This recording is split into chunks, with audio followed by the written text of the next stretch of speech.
They do. They cook plastic bags to get the estrogen out of them. That's not real. That is real. It's 100% real. That is 100% real. Oh, look, you've become so desensitized to the killing, you don't even notice who you're killing anymore. And I was like, oh, that's genius. That's actually something cool that this video game had said. Culture and technology hasn't improved us, it's brought us to our knees. If our ancestors could see us now, they would be ashamed. They would be sickened, and they would be angry. They'll come loud and they'll come fast, but we shoot first and we can last. Keep your rifle by your side, singing, oh Lord, this earth was made for us, singing, oh Lord, this sinful life just ain't enough, so we'll take a stand, 'cause we must protect our land. Keep your rifle by your side. They'll come day and they'll come night, have our children in their sights, but if they don't have faith, their eyes are blind. They can scream. Dude, how based is that line from the song? They'll come day and they'll come night. They'll have our children in their sight. Like, what? Look at Idaho right now. So many aspects of this game, as we'll get into, aspects of this game are incredibly based.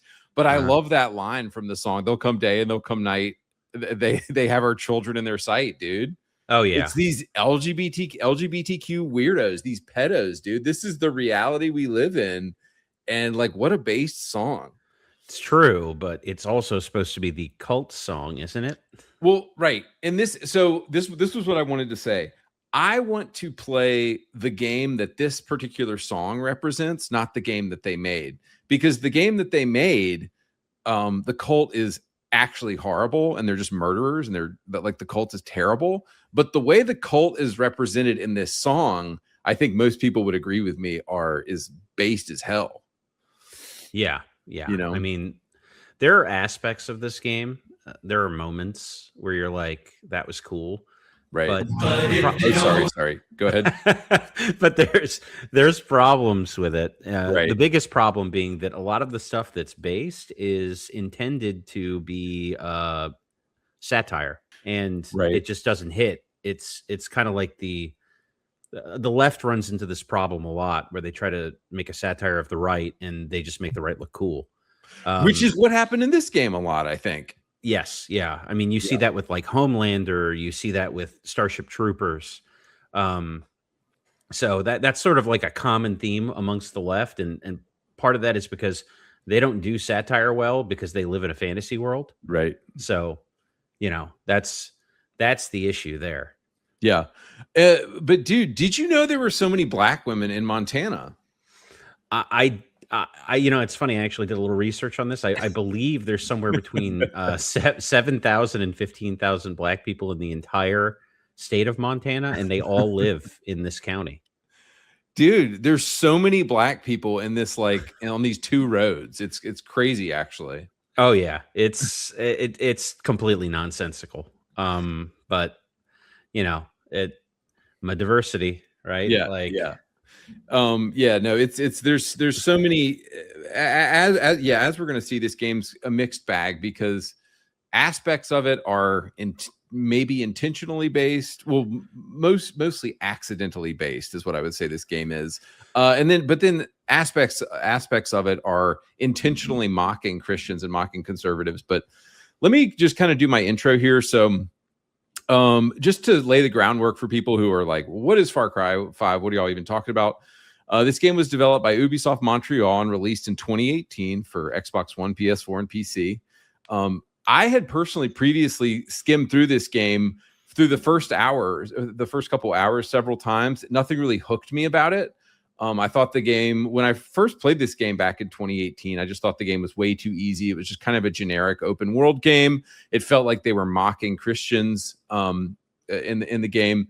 But I kept seeing really interesting YouTube videos come out about this game. And then I started seeing many people call this game accidentally based. And I have a video about what accidentally based means. It's kind of like Liberty Prime and Fallout 4, where the developer intends to make fun of something, but ends up making something that's cool as hell. Space Marines are another example. You know, the Space Marines were supposed to represent fascism, and they were supposed to be bad originally, but fans ended up loving them. And so these woke liberals who were making this were like, oh, no, you weren't supposed to like that. It's supposed to be satire. But can you think of any other examples of that? Yeah, I mean, well, Homelander, right? Like that's one that I mentioned earlier. And then, you know, Starship Troopers is another. Yep. There's a lot of this. You see it come up all the time where, you know, they try to make some evil villain and he ends up being the coolest thing in the entire game. Coolest thing. Yep. So, I mean, I wouldn't say that particularly about the villain in this game, but there are certain side characters who end up being kind of great. And then there are others that are just really like they try to make cool who are just really fucking annoying. So, like, who are you thinking of? Oh man, the girl with the bow and arrow, she never shuts up. And oh god, yeah. And also the sniper chick, she's the black chick. Yeah, she's lame as fuck too. Yeah. She's like, what if there's nowhere after? What if there's nothing after this when we die? And I'm like, but the thing that doesn't make sense is she also quotes the Bible when she's sniping people. So it's like, guys, pick a lane, you know? Well, you know, they can't make.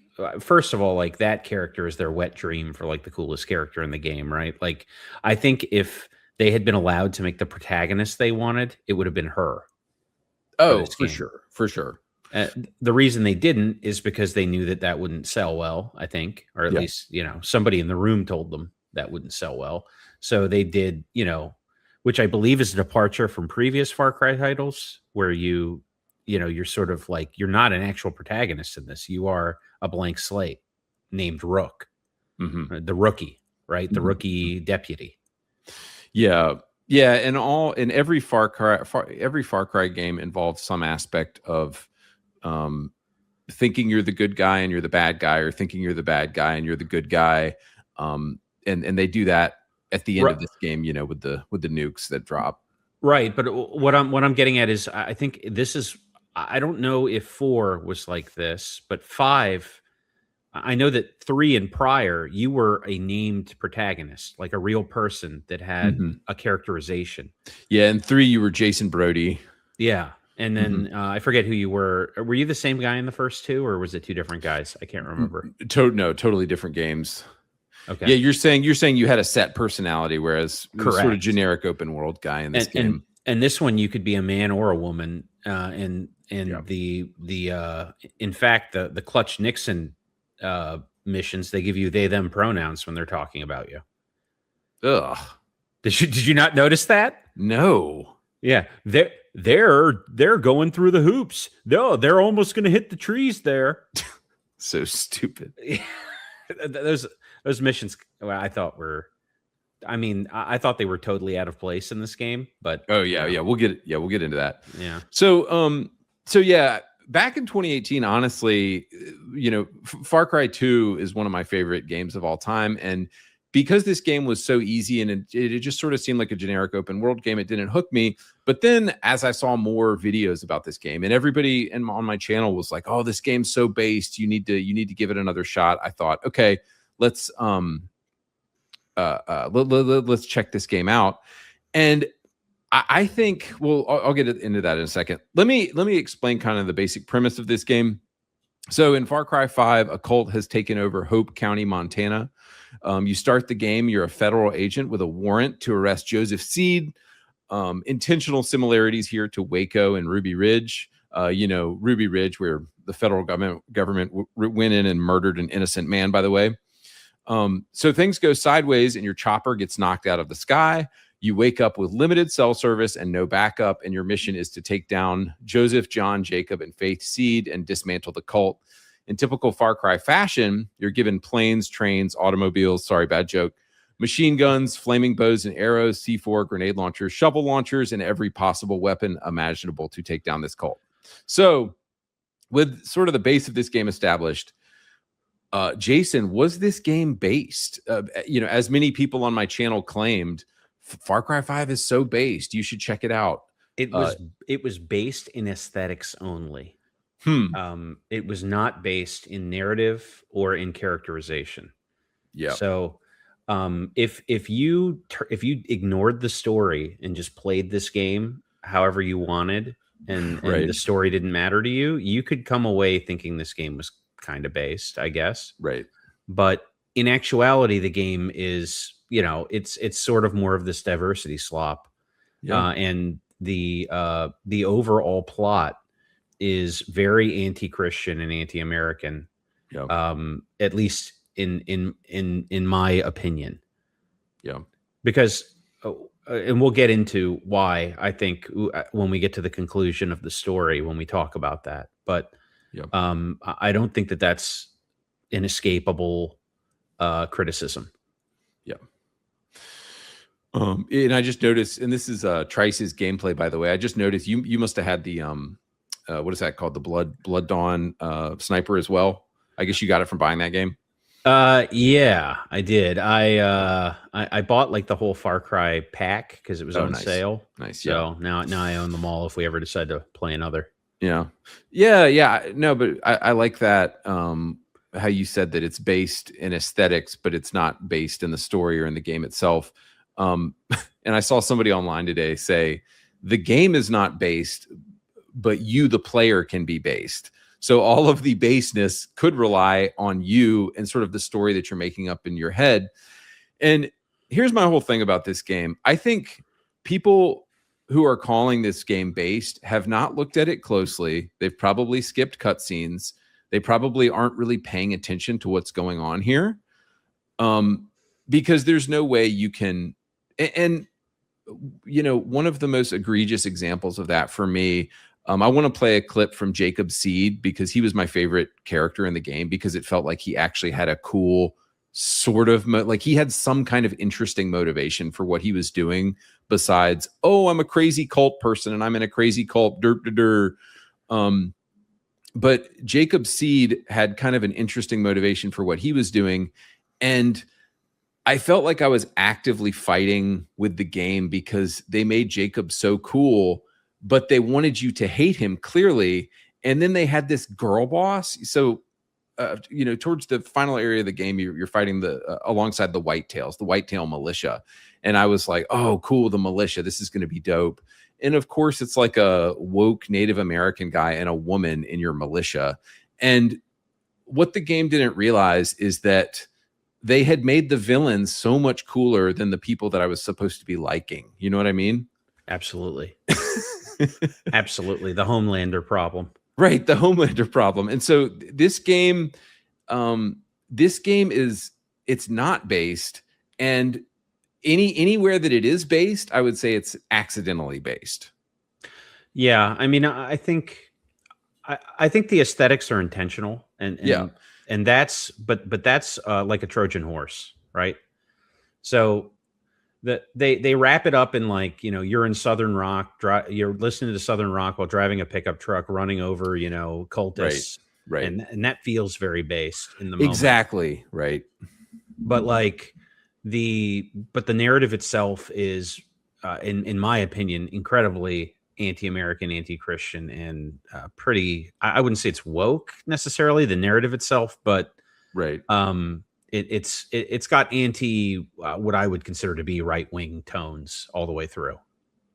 Yeah, and it's like I wouldn't say it's not full 2024 woke the way that Concord was, but there's definitely strong elements of wokeness. But then there's also strong elements of non-wokeness. And I think that what I imagine happened, because I actually have a friend who worked at Ubisoft when this game was being made, and he told me that the entire studio was just shot through with Trump derangement syndrome, and everybody there while they were working on this game just hated Trump. And so what I think happened with Far Cry 5 is they did a version of the game and it wasn't selling. And this, to put it simply, this was at a time when Ubisoft still feared its fan base. Do you know what I mean? Yeah. Yeah. And like they're so brazen and horrible now that they're not afraid of like pissing off the white guys who play their game anymore. And we see where that's got them. But in 2018, they were still afraid of their fan base and they wanted to make their fan base happy. And so I think there was a first draft of this game that people saw and and there was not a good response to, and then they went back and they were like, oh, well, we're just going to add in a ton of American flags. We're going to add in fireworks and hell yeah, America at the end of everything. We're going to add back in a bunch of white guys. And so that's, it's pretty clear that there was a first draft of this game and then they kind of overcorrected to come back the other way, Yeah. You got into the patriotism a little bit. I'll talk, I'll just say a brief word on that. I think my issue with the patriotism in this game is that it's largely vulgar. And it's really over the top, and in a lot of ways it's expressed incredibly like, it's like that, like George Bush riding a bald eagle tyrannosaur with like 4 million rockets flying off its which back. Is Jason, it's vulgar, but it is also like kind of cool and kind of patriotic at the same time. So like, how do you distinguish between vulgar patriotism and honest patriotism? Well, the way I can distinguish is that they never put any honest patriotism in this game at all. It was all. But you could argue that like Pastor Jerome, the black guy, and like Nick Rye, and some of those guys were maybe a bit more like based normal patriotism because they were pro-America. They sort of. I mean, they were pro-America in the sense that like, they were libertarian pro-America, but there wasn't any scene in this where like somebody's got their hand on the shoulder of their kid looking at the American flag with the sunset in the background. There was nothing like that. There was none of that like sort of like heartfelt patriotism.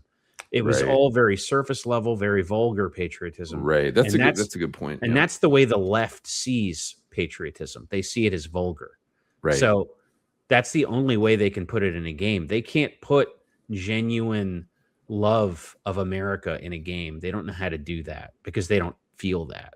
At least that was the sense I got from this. Yeah. So you're saying you felt like anytime it was quote patriotic, it was with bald eagles flying through fireworks and red, white, and blue loops. It was so like over the top. It felt sarcastic. Yes. Yeah. It felt like the left's version of what they think a right-wing person feels and thinks about patriotism, and not what a real right-wing person feels about patriotism, which is those videos of seeing soldiers coming back to surprise their loved ones. Oh, right? Yeah, dude. That's when you get hit in the feels by patriotism as a right-winger, Right. That's a great point. There was no authentic like, oh man, I love America in this game, aside from maybe like, hey, yes, Montana is a fun and beautiful place, and that's about as patriotic as it got.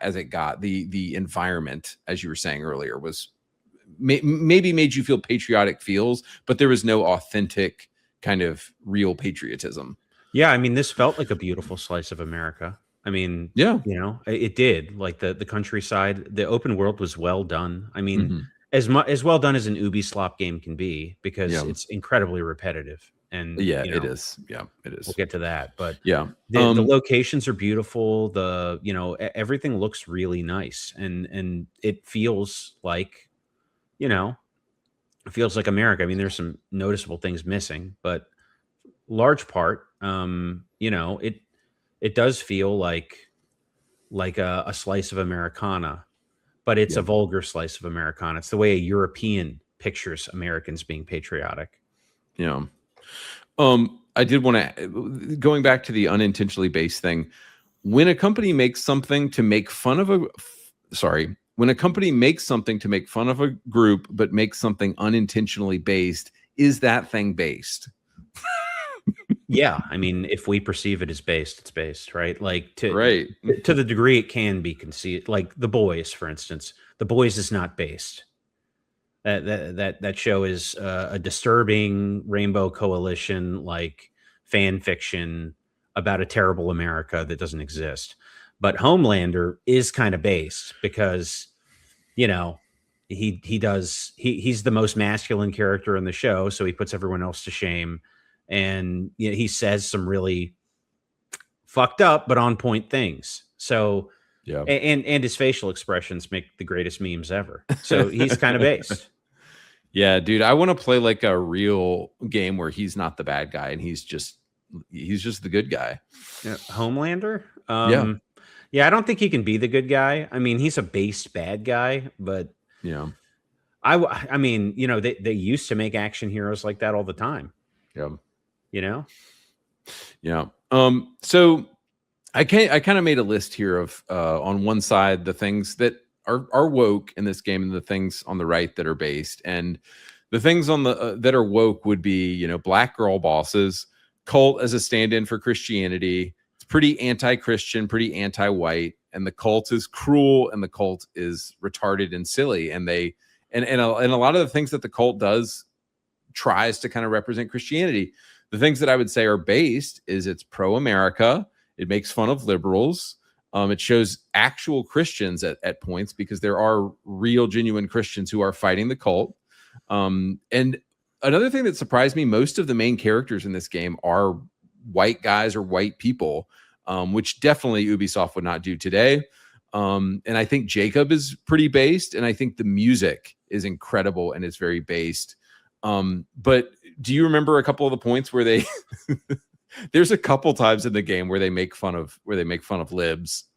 Yeah. So Herc Senior's phone message might be the greatest single soundbite in the whole game, where he's shitting on Canadians endlessly. Calls them like socialist, syrup sucking, whatever. And I mean, it's supposed to be played as a satire of what a dumb American thinks about Canadians, but like it's so on point and right that it's like, once again, they accidentally made Herc Senior the most base character in the game.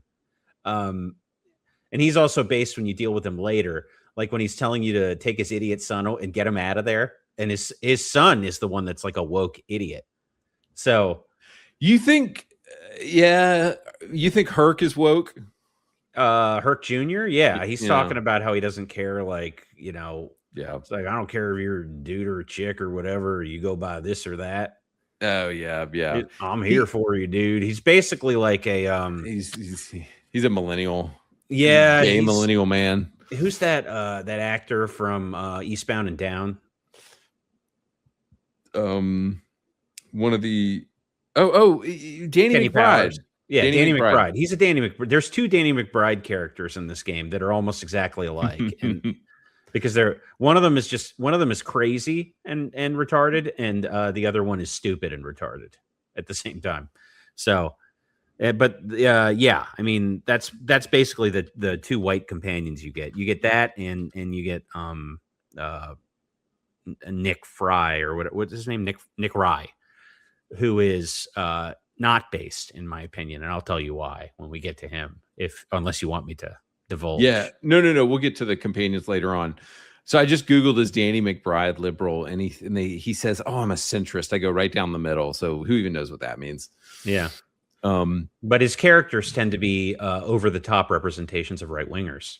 Like, but he's got to be like, dude, I think he's hilarious, and he's got to be a little bit that way in real life. I mean, I love Eastbound and Down. I think that show's really such a great show. Yeah, it's really funny, but you know, it's not a positive caricature of a right winger. You know what I mean? And that's but he's entertaining. Yeah. Okay, so as a game, though, if we start getting into the game, so consider like the story and the gameplay. What do you think maybe this game's biggest problem was? From a story or a gameplay perspective first? Let's do story first. Okay, from a story first perspective is that the narrative has terrible pacing. Because in order for you to get FaceTime with the bad guys, the only thing they came up with is catching and releasing you repeatedly. Like you're some kind of fucking tagged fish, and you have no choice in it. It is hard as usually they hit you with like a poison bullet. You just get knocked out. You have no chance. Yeah. Or you get drugged, or they play the song or whatever it is. You get caught repeatedly, and then re-released into the environment to kill is all their that people. I It mean, makes is no that sense. well, is that bad pacing though? That could break up the monotony of the open world, or the fun of the open world, depending on how you look at it, you know, with these occasional story beats, like, hey, let's check in on the villain. Like, why do you feel like that's bad pacing? Well, because they're forcing you to engage with a story that has nothing to do with the mission you just did. So, I mean, you might have just blown up a supply truck, and all of a sudden they're like, "Oh, you made John mad. He's coming to get you," and you get darted in the neck and dragged off to someplace. And like the first time it happens, it's kind of cool, but by like the fifth time, you're like, "This is stupid." Yeah. They couldn't come up with any other device for how to get me to like engage with the main story missions. Yeah. They just reuse the same thing over and over again. And to me, that's really boring. Yeah. I didn't like that at all. I thought it was a really bad mechanic that they used for that. Yeah. So what about the gameplay? What do you feel like was the weakest? Just the repetitive nature of things, you know, the collection Ubi slop stuff. I mean, some of it was okay. Like if there had just been like 2 types or 3 types of collectibles in the game, it wouldn't have been so bad, but there's 6 or 7. And they obviously put them in the hardest parts of the map to get to, and whatever. You don't organically find them. You have to go out of your way to get them. So they're time wasters. It's basically to make sure you play the game for 45 hours if you want to try and do everything. Would you have fixed the game by maybe putting the story pieces at like a compound that you had to go to rather than something that was like forced upon you? Yeah, I mean, I think it would have been better if you engaged with the story more organically somehow, rather than just being snatched out of wherever you are repeatedly and being forced to, you know, endure story. Yeah. The catch and release thing, it doesn't make sense either. I mean, you're obviously destroying all their best laid plans, and they just keep releasing you for some reason. I mean, it just doesn't make any sense. Yeah. It doesn't. I struggle. Yeah. Jason, did you like anything about this game? Yeah, I had fun in the open world. I did. I had fun. Okay, so tell me about some of the things you liked. I liked taking the, you know, what did they call them? Fortresses or citadels, or I don't know what they call them in this game. With the little black flag, sort of the camps. Yeah, those were fun. Trying to do it undetected or without alarms. I found that was pretty fun. I didn't mind some of the collectibles, but I will warn you that the rewards for the collectibles are terrible. So there's no point in really stretching yourself out to do them unless you're a completionist. I liked going after the preppers stashes. Those were fun because they always had skill points in them, so they felt really rewarding. Yeah. The fishing was fun.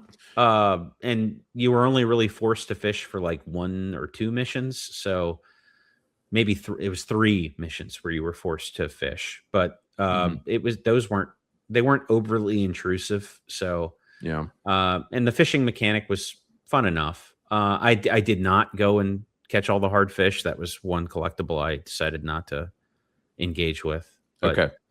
We'll get more into the things you liked in a minute. So I wanted to say, just a caveat here. There is a lot of things that I do love about this game. It's a beautiful looking game. For the most part, the gameplay is good. The gameplay feels good.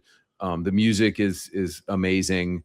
Something that I like about all Far Cry games is I love the immersion. And people probably hate this, that you are stay in the first person whenever you're inside of a vehicle. But I love that about the Far Cry games. And I love that it doesn't let you ever see behind you, and it feels more immersive. There's a lot to do and to distract you in the open world. I think most people just sort of ignore the story, but in general, I was having fun. And the game is generally pro-America. And like I said, I like the Jacob storyline, which I'll get into later. But getting into some of our biggest problems with Far Cry 5, the cult, as we said, doesn't make sense.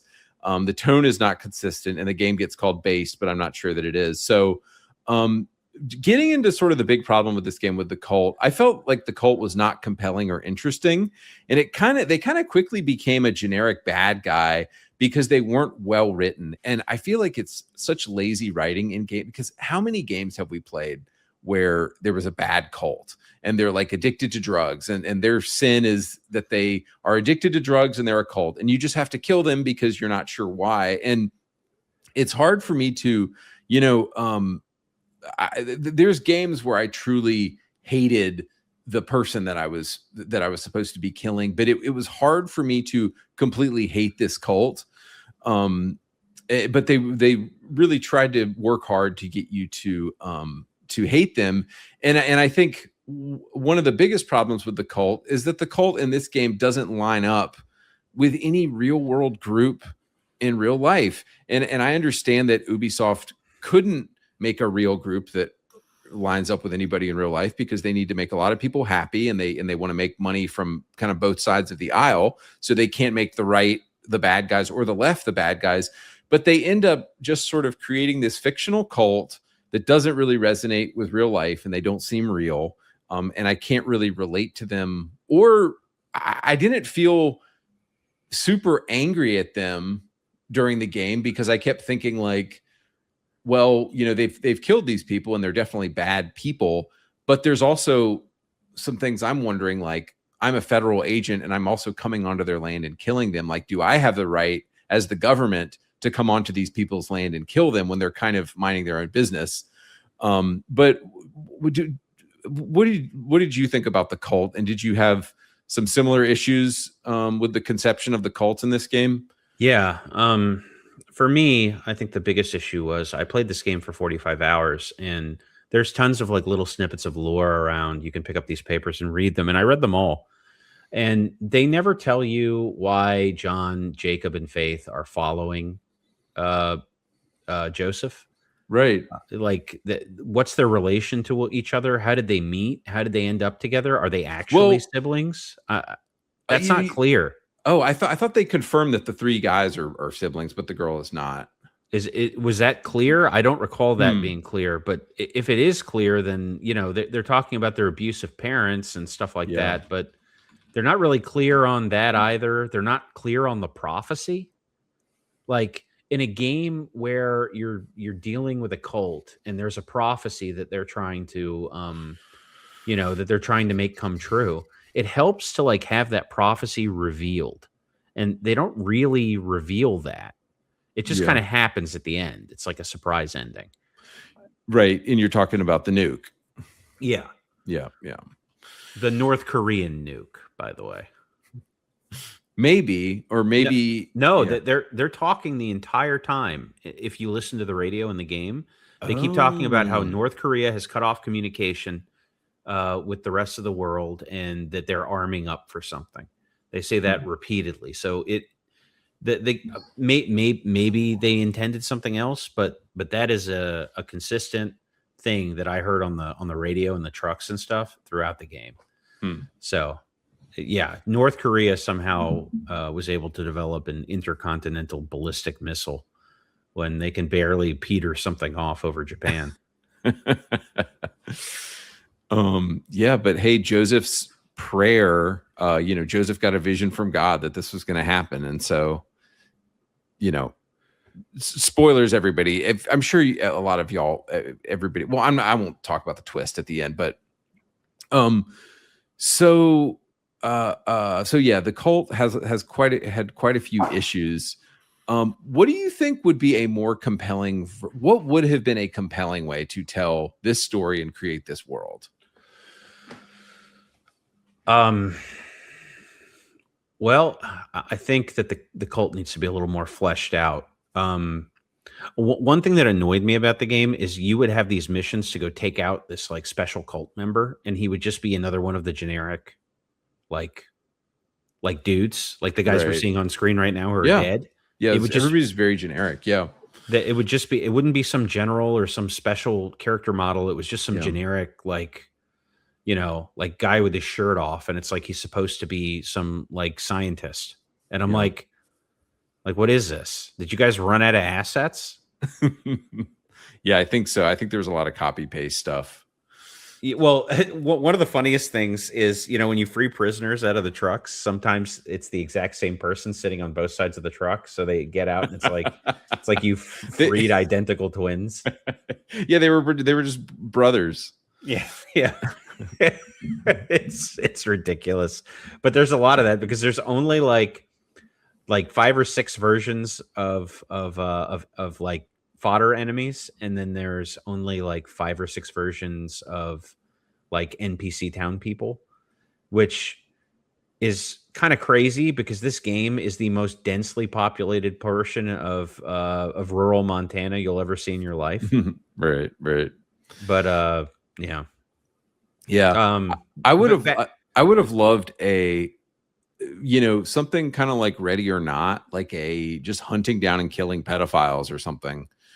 Like these are the, like these guys. By the way, my wife was showing me an Instagram video earlier today how Florida just caught like 50 child predators, and like these guys are just complete scum of the earth, and Florida is just like wiping them out. And that was like that is a real problem in our world, and that is a real thing that could be solved with violence, the violence of a Far Cry character. And so, yeah, I would have much rather played something that felt real instead of this sort of Disneyland fake made up world that couldn't ever exist. Yep. It doesn't the world doesn't feel real. And that's a little immersion breaking. I mean, most of the major characters who are not insane are African American, which is for Montana a statistical unlikelihood. Right. And it's immersion breaking. Yeah. Why is the priest and like the best shot in the entire town and the best hunter in the entire town, why are they all like women? Or it just doesn't make any sense. Yeah. Oh, and I found the helicopter pilot lady be absolutely vile. Dude, she's pretty gross. She's disgusting. I will say that the black sniper lady has one funny line where she says, what's her name? Abilene? Is that the woman? Yeah. She says Abilene used to be the biggest cougar around these parts if you have her and the cougar in your party at the same time. So if you have her and the big cat in your party, she looks at the cat. She's basically talking to the cat, and she goes, "Abilene used to be the biggest cougar in this part of the country, in this town or whatever." Yeah, that's pretty good. And that's kind of funny, but yeah. I mean, for the most part, like the companions, I found them annoying. I ended up going with the animals a lot because they don't talk much at all, actually. And or sometimes I didn't go with any companions at all. It just depended on what I was doing. But they also don't let you use the companions in any of like the boss fights or anything. So no, they're not super useful. Yeah. I think guys, join our Save Scum Discord, by the way. It's linked somewhere, but I think in the Discord I posted Abilene did have a funny line where she said she was talking about how Faith she's like, "Oh, Faith is out here drugging guys. She's making it hard for us." She was implying that like she wants to drug guys too, and she's like the competition's too hard with her and Faith because she she wants to be out here drugging men as well. Yeah. Faith's moving in on her territory. Yeah. It said something like that. Moving on her territory. Yeah. So what'd you think about Jacob? Did you feel like he was just another generic cult guy, or did you feel like he was slightly more interesting? I thought all three actually of the mini bosses had their own sort of interesting thing going on, but the problem is they didn't feel connected to me. They felt separate. Like there was no interplay between them. Right. So although they're like, okay, yeah, like this guy is this guy's like the PR arm of that was John, who would be like John was sort of the mega church guy, yes, we can. Yeah. Yeah. And then Faith was sort of like the drugs. The drugs, but she was like I don't know, I guess she was like the priestess like the top disciple, the one who's the true believer, right? Because the other two, they both make comments that they struggle to believe whether or not Joseph is actually a prophet, right? Right. Jacob says something about, I don't know if he's right or not. And then there is one scene where Joseph basically has to stop John from drowning you. I don't know why he stops John from drowning you, but more on that. Yeah. I want to play this clip really quick from Jacob's Seed, because I did not feel motivated by the John did not have a compelling story to me at all. I just thought he was a psychopath. Same with Faith. She just seemed like a psychopath. And honestly, same with the older brother Joseph. Like, none of them had compelling stories to me. But the thing that I like, and I wrote Joseph's Seed here, it's Jacob's Seed. But Jacob, at least when you were in his area, he had some kind of I was like, okay, there's a real motivation. So let me just play this clip for everybody. Ancient man were killers. They were tenacious. They were strong. Now what are we? Passive, lazy, weak. Culture and technology hasn't improved us, it's brought us to our knees. If our ancestors could see us now, they would be ashamed. They would be sickened, and they would be angry. We have forgotten where we came from. We have forgotten who we are. No longer. We will become killers. We will become tenacious. We will become strong. And so that was at least, I felt at least like, okay, this guy has some kind of a compelling motivation that resonates with me with a little bit, where he's kind of rejecting technology, and he's rejecting all of the technological advancements that supposedly were supposed to make life better, but in a lot of ways have made life worse. And he's like, hey, modern man is pussified. Modern man is weak. To me, that is like a compelling narrative. Like, okay, I'm almost on this guy's side. Like, I'm agreeing with some of what he's saying. Whereas I felt like John and the other cult leaders were it was just, nonsense. Yeah. I mean, he's going with the angle that, good times have made weak men, right? Like that, that whole thing. I can tell you that from a leftist perspective, he is the representation of toxic masculinity in this game. Yeah. And that's why, that's why he's a bad guy to them. I mean, he's a bad guy because he does terrible things to people. And he talks about basically when he's stuck in Iraq with another guy, he kills him so that he can survive.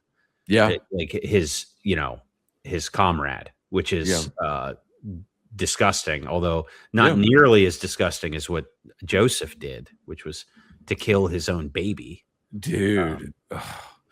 And that's kind of why I say people who, I have heard people say, oh, the cult is kind of based.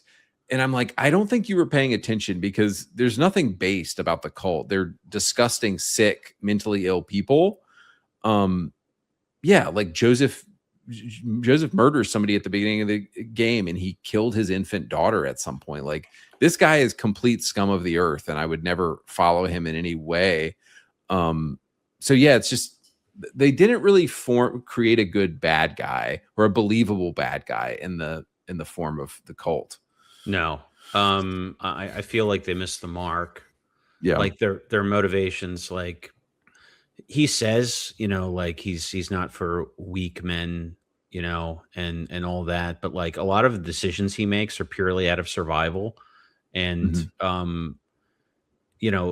good men would try to protect their comrade and make sure they both got out together, right? Leave no man behind, that sort of thing. So, I mean, they do a good job making them sort of like evil in the core sense, but it would have been more interesting if they hadn't had to fall back on like that sort of, like, it would have been better if they were more morally ambiguous.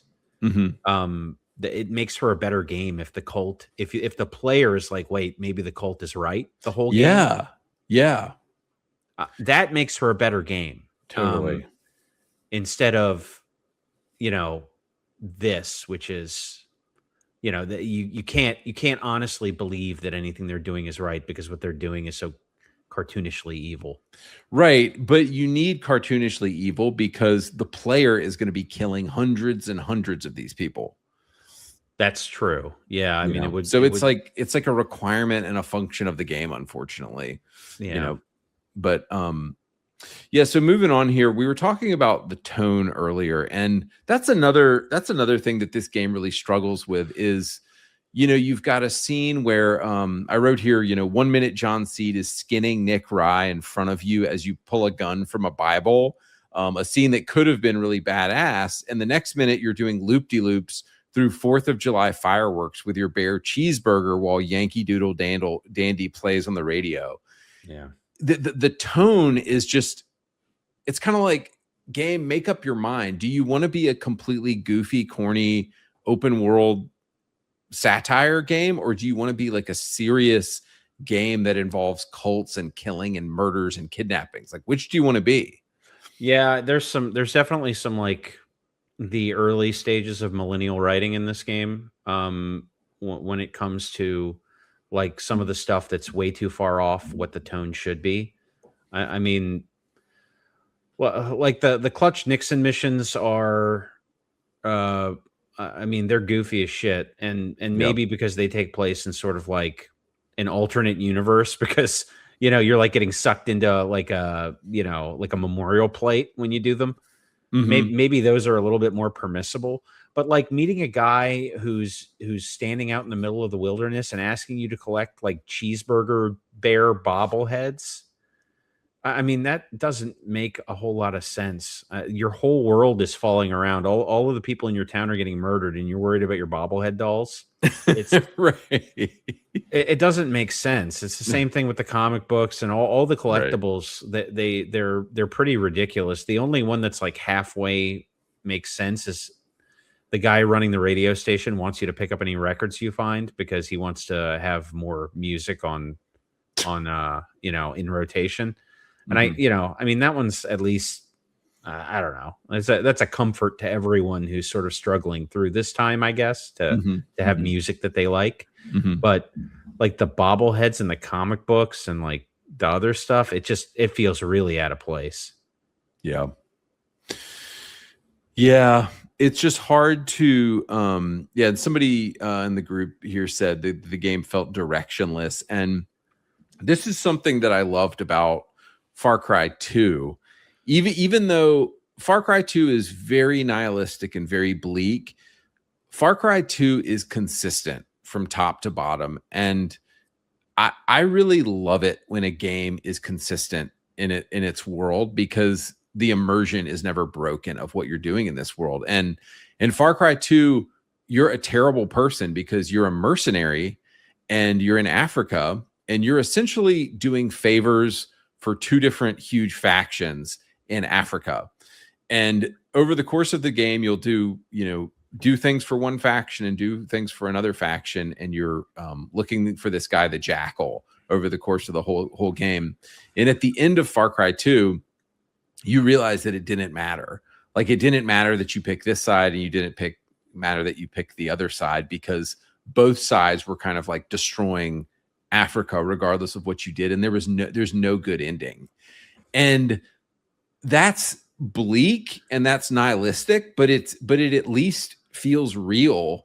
And it's like, oh yeah, I had fun playing this game, but there was no positive outcome to what I was doing other than a lot of soldiers died. Yeah.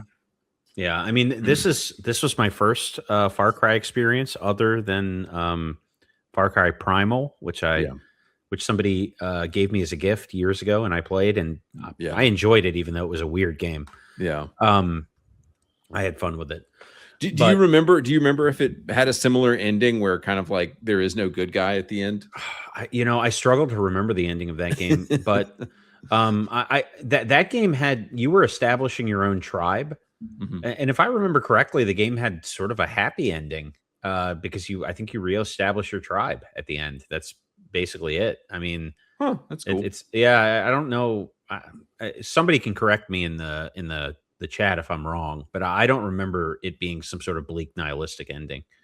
Although what you're saying seems more like for Far Cry 2, that's more like, commentary on the state of the world, which is fine. That's not really nihilistic. That's just, this is how it is. This game has a very nihilistic ending as far as I'm concerned. But guys, we're just going to talk about it. You've had since 2018 to play this game. So what do you mean? How do you mean it was nihilistic with the bombs dropping? Well, nothing you did mattered, right? Yeah, that's true. Nothing you did mattered. You end up fulfilling his prophecy.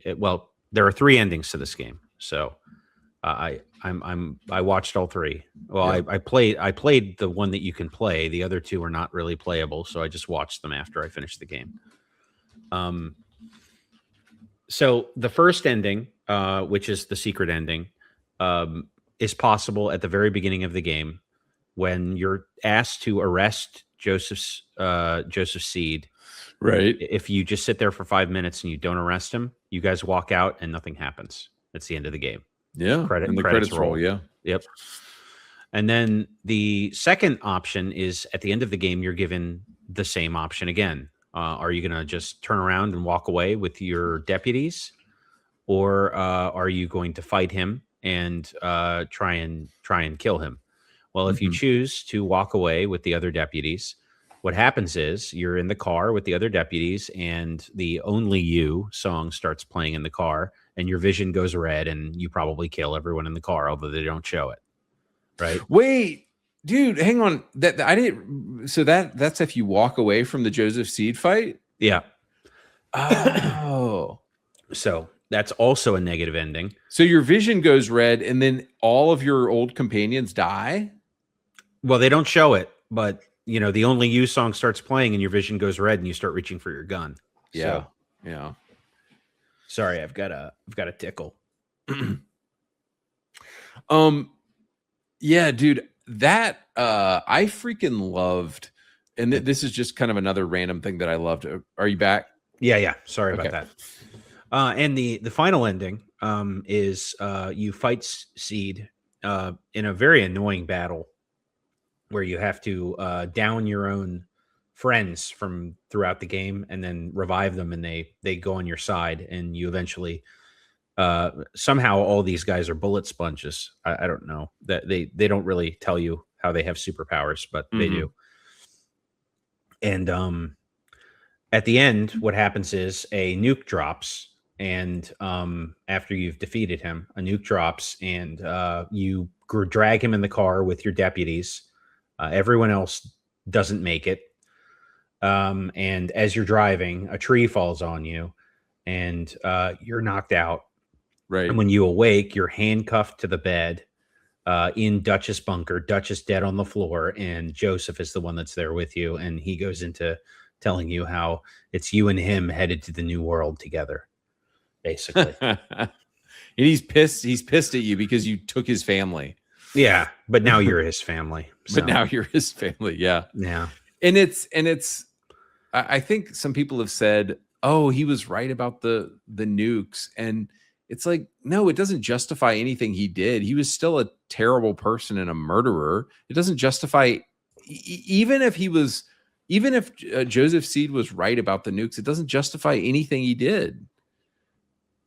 Well, that's absolutely true. It doesn't justify his actions, but him being right also makes him a prophet. Yeah. He was right. Which is a slap in the face of Christianity, because if you're a Christian, you don't believe there's going to be any more prophets. Like, he's not supposed to be right if you're a Christian, correct? Yeah. So there's that. So in the end, they say, basically America falls because it's being nuked. And by the way, Christianity is wrong. Joseph Seed was right. He is a prophet. So, and then you get New Dawn. which is the sequel to this game, from what I understand, and Joseph Seed apparently is in it. So, oh, dude, and guys, Far Cry New Dawn is really when, and it came out either 2018 or 2019. Far Cry New Dawn is really when the pink and the purple got injected into AAA games, and that game has aged like milk. So the two bad guys are these two black girl bosses in Far Cry New Dawn, and the world is pink, and it's not. I'm sure the gameplay is fine, but I'm never going to touch it. And and Kim Belair, the Sweet Baby Inc. chick, was apparently like the lead creative director on it or something. So it's dog shit. What's funny is I watched a tier list of all the Far Cries last night in preparation for this, just to see where other people were ranking it. Yeah. And that particular video had this one at S tier. I'm sorry, A tier is the second best Far Cry of the whole bunch. Oh, what an idiot. Yeah, I mean, I think that this is a fine video game. But if you're coming to it for a good story, I don't think it has a good story. I think it has a okay story. I think the aesthetics of the game and the gameplay are more than good, but or more than sufficient, I would say. But I think the story itself isn't very good. But even that guy who he seemed like he was a little, he was a little probably on the left, but he didn't like New Dawn either. I think he put it in the C tier. And he was just like, it wasn't compelling, wasn't a good game. I didn't like it. He was real quick about not liking it. He didn't want to get into details about what he didn't like, but he moved on pretty quick. But but that's not this game. Yeah. And I think there's something that just doesn't appeal to me as much anymore about sort of like make your own fun games, because I've as I've gotten older, I really like games that are hard and they give you restrictions. And I like being creative within restrictions. And this game is so open and so quote unquote fun that it's kind of relying on me, the player, to be creative. And like I've seen these reels of people, throwing the bats up in the air and hitting people in the head with a stone, and then the bat comes down and hits the person in the head, and then they knock a bucket over and they shoot the bucket and the bucket explodes. It's like, at that point, the game is relying on me to be creative. It's like, I thought you're supposed to be the creative one, the person making this game. And like, and this is another thing I really like about Far Cry 2 is Far Cry 2 is hard. And it has very, very it's semi-open world, but it has very intentionally designed spaces and jungles and things that are hard to get through. And it's more of sort of like a linear game where there's a linear set of challenges you have to get past, rather than just this sort of like open world, go any direction you want type thing. But one other thing I want to talk about when you're talking about Jacob's Seed was, I think that is, maybe I'm being dramatic here, but that is one of the most genius things I have seen in a first person segment in a while, was the level where you're going in and you're running through the obstacle course over and over and over again. And you start thinking, oh, wow, this is getting boring. And you get to doing it faster and faster each time. You get faster and faster. And you don't even notice that the last time you do it, it's real people you're killing. And at the end, it's, the guy who was your friend that you're killing. And so the game is literally showing you how military type programming of human beings works. Yep. That's pretty genius. Yeah, I would agree with that. The only thing I didn't like about it is the catch and release thing. Now, if they had only done that in Jacob's area, I think I would have been less harsh on that, right? So the problem is they did it in all three areas. So for me, that was the problem with that. But I think you're right. The sort of like repetitive, you're being brainwashed into you're basically being MK Ultra'd, right? Yes, exactly. MK Ultra. Yeah. So that was pretty effective. And I did not realize I shot Eli at the end. Oh, you didn't notice that? I did once it like froze frame after you shoot it. Yeah. But no, in the moment I didn't. I was just trying to do it as fast as possible. So right, yeah, and that was the whole point. That by the end we're so desensitized to the violence that we don't even notice who we're killing. But that was exactly what the game was trying to say in that moment, was saying, oh, look, you've become so desensitized to the killing, you don't even notice who you're killing anymore. And I was like, oh, that's genius. That's actually something cool that this video game had said. And that was like the only time in the game I was like, oh, wow, this game actually had something somewhat interesting to say. Yeah, I agree. I also don't like that the game used basically the MK Ultra thing twice. It used it on the Marshal and then it used it on you. Oh, okay. But you weren't during the Marshal one. You saw it being used on him. It wasn't being used on you, was it? No. It was being used on him. I'm just saying that right. It was a repeat. It was a repeat of the same tactic, right? So yeah, they got him to kill somebody, who was a friend of yours, and then kill himself, and then later they get you to kill somebody who was a friend of yours. I also don't really understand why everyone just forgave you so quickly. Like, if you can be activated with like a song, you're pretty dangerous. Probably shouldn't trust you anymore. right. Probably should just kill you. right. If only you can like control you and make you kill people, then we got to get rid of that guy. Yeah, and I will say this too: that second ending where he gets quote unquote activated. It shows earlier in the game that he was activated via this sort of repetitive thing where he was going through the compound, killing people, and then eventually killing someone at the end, which turns out to be eventually Eli.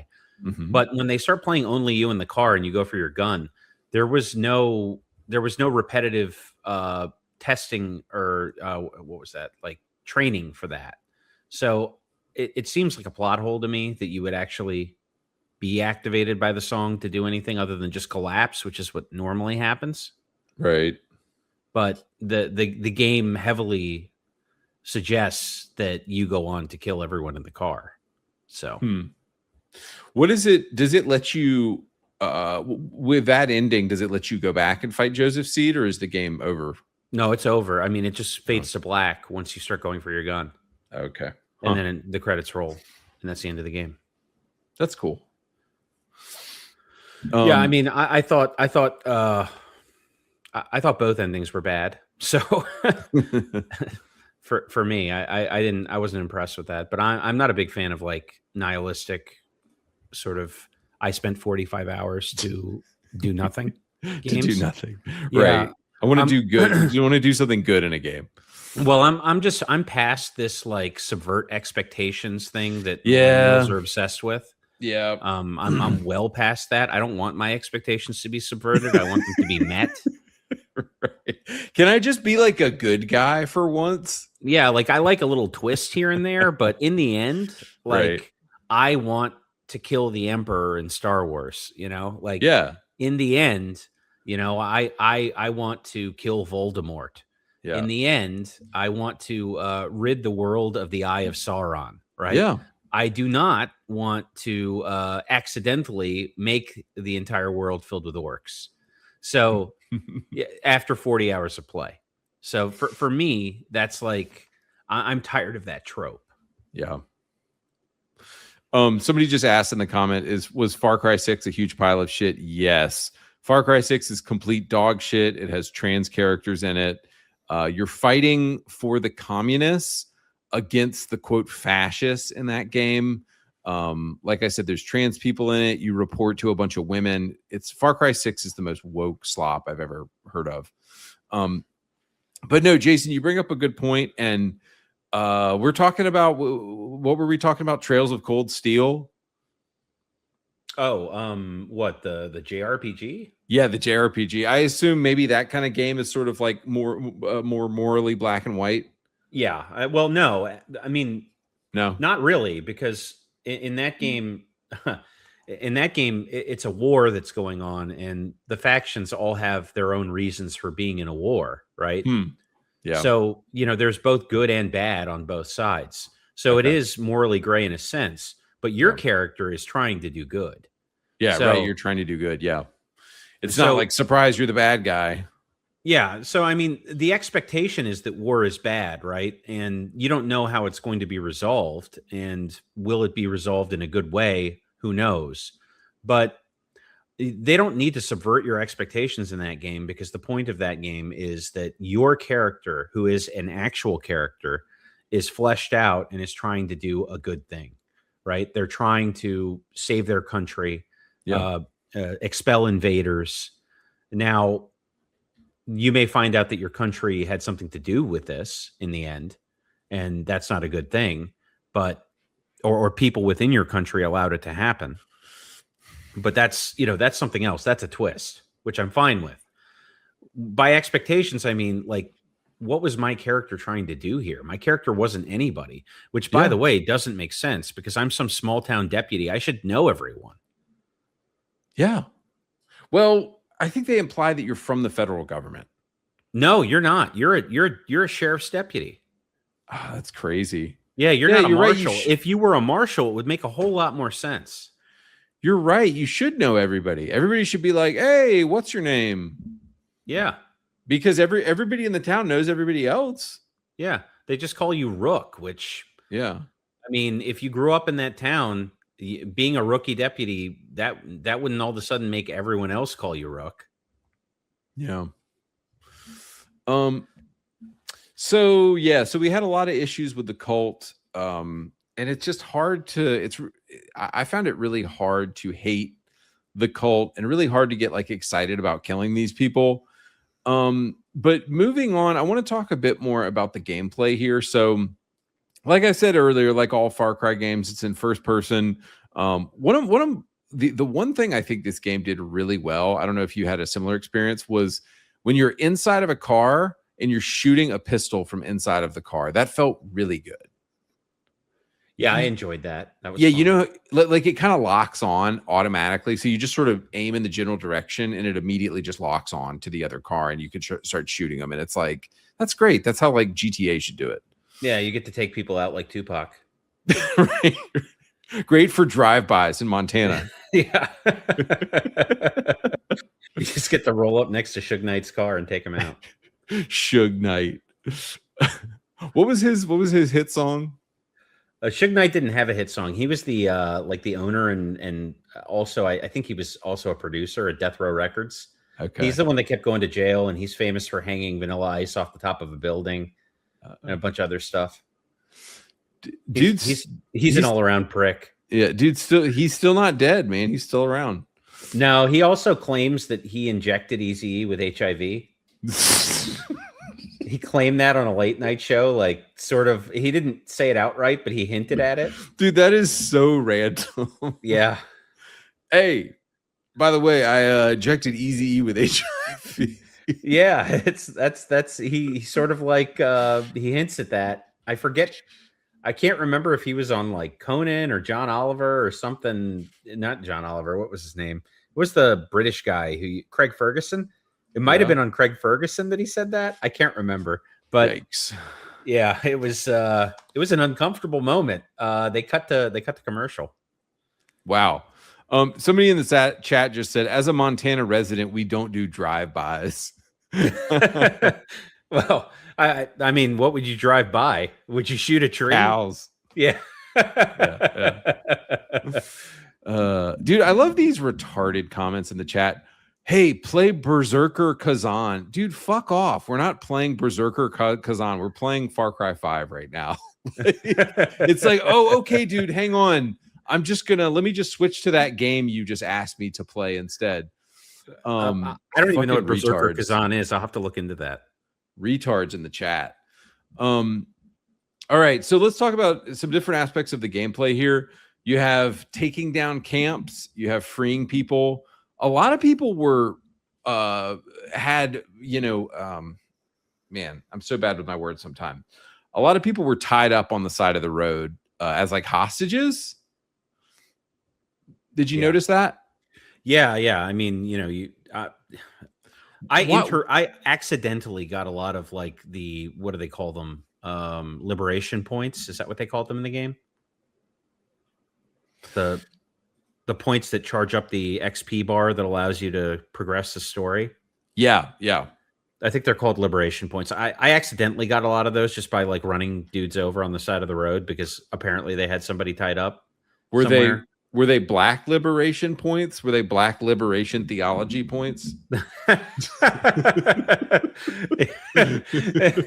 No, they but honestly, this game gives you far too many liberation points for like minor tasks, so you end up progressing the story faster than too fast. Yeah. Well, that happened with me. Did you find that so when you're in like the final third or when the bar is filling up and you're sort of in the final third of the bar, the game gets really annoying about sending soldiers after you to the point where you can't even do basic stuff anymore. Did you experience that? Yeah, especially in Faith's region, because the other annoying part is anytime those flowers are near you, you're also dealing with like sparkles in your screen. It's incredibly irritating. Right. It's not a fun mechanic, and it doesn't really make sense. Like when you get in the water too, it doesn't, right. Even though you'd already shut down the water treatment plant that was supposedly pouring this stuff into the water. Right. So like one of the things that annoys me about the game is that like, although you do these missions that are supposed to be helping, it doesn't really impact the world until you've gotten rid of the person at the top in that region. And even then, like if you get in the water in Faith's area after you've gotten rid of Faith and gotten rid of all of her strongholds and all of her like weird little churches and all that stuff, the water still makes you like, what's the drug called? Bliss. It makes you blissy. So blissy. Yeah. I'm feeling blissy. Yeah. I'm feeling super blissy, man. I'm just gonna, and her, it's funny. Her encounters are very memorable because you're in sort of like this fantasy realm, but they're also like the worst ones. I think like she doesn't have anything interesting to say as far as I'm concerned. Faith. Yeah. Yeah, dude. And like, because all she kept saying and like, I'm sorry, but how bad is your cult that you have to get people high on drugs for them to believe your nonsense? Yeah. Like that's not a good cult. And she kept talking a big game her whole segment. She was like, oh, we just need to get you to Joseph and you just need to believe. And then she breaks down and admits like, oh, just kidding. I was 17 and I got R'd and like, you know, she got abused and she was taken in by Joseph. And like, you know, there's that flash of that moment where she tells you like her real story and it's sad. Yeah, it is. I mean, in that moment, she does have sort of a you know, you feel for her, but she's also like turning people into zombies whose minds are completely destroyed forever. So, you know, bitch deserves to die. So it's like bitch deserves to die. You know, I mean, that's the thing. Is like the stuff they're doing is so evil that even if they have some tragic backstory, you're still like, this motherfucker needs to die, though. Yeah. So, but yeah, why were so many people? And somebody brought up that this is in the other Far Cry games, which kind of just feels like, okay, that's great that it was in the other Far Cry games, but what is the in-world reason for why they're taking so many hostages? Like, why is I assume the cult was taking hostages to join their cult, but like, was there any reason for why the cult had so many people tied up on the road and in vans? Yeah, I don't know. I mean, it seemed like they just liked moving prisoners around for the fun of it. Yeah. It was a little ridiculous, but you know, it's just something to fill the world with. I think really when it comes down to it, that's all it's about. What I didn't understand is, so there's obviously like, there's a way that when you're taken into the cult that you go to John first, then you go to Faith, and then you go up to Jacob, right? Yeah, you could do them out of order, but I think Jacob's area is a bit harder. Right, but I mean when you're captured by the cult, right? Like John is the first one you go through. He's the one that breaks you down, right? Mm-hmm. He's the one that makes you face your sin and all that. And then you get shipped off to Faith to get blissed up and crazy. Right. But then you get sent off to Caleb, or not Jacob. I don't know why I keep wanting to call him Caleb. Maybe are those an anagram of each other? Am I like having a brain problem? You're having a seizure. It's fine. I am a little dyslexic. So if something's an anagram of something else, sometimes I'll do that. So you get taken up to Jacob, and then he just breaks you down again. What was the point? I don't really understand. So like you get broken down again, and then you get culled. Why don't they do the culling at the beginning? You can figure out who's weak pretty early. Like, right. I don't really understand why they're wasting all these resources on people who don't serve their purpose. Right. What am I doing here? Am I getting indoctrinated? Am I getting blissed, or am I getting culled? Which is it, guys? Yeah, Faith is like, look, we've made a lot of bliss, more than we need. So I'm going to need you to just let me give drugs to people for fun. Yeah. So yeah, just listing out all the things you do. And the camps, I have to say, the camps were my favorite thing in this game because I liked putting it on hard, and I found that the camps were sort of a fun stealth puzzle, and it was fun to take everybody down without getting an alarm. They were very fun on hard. And I like that once you got rid of them, they went away, because if you've played modern Ubisoft games like The Division and Division 2, you know, the next day after you get rid of something, it comes back, and it's like, okay, no, I like that when you take a camp down, it's gone forever. Well, that's because those modern Ubisoft games, those are MMOs. MMOs, right? Basically. Yeah. Yeah. So you can't have any impact on the world in those games. Whereas in this game, it's a single player experience. I guess you can play co-op. I didn't. But I'm sure it would have been fun to drive around with a friend in the car blasting. Yeah. Dude, something I didn't talk about yet. How did you feel about money essentially being the only currency in this game? Well, other than skill points, right? Because skill points, and then I guess there was some crafting materials, but it pretty much there was also the purchasable silver bars if you wanted to buy your way to who's a helicopter. Who actually spent money like leveling up the stuff in this game? I hope not, dude. I hope, because money is pretty easy to come by. So yeah, I don't know why you would. I mean, I guess maybe there's some guy out there who just needs to have a helicopter at the very beginning of the game. Mm-hmm. I mean, having a helicopter with like guns and stuff, it was a game changer. It makes the game trivial. Yeah, like totally trivial. Yeah, but it was fine. I don't really care about the currency that much. I like that you could add attachments to your weapons. I kind of wish there had been some more.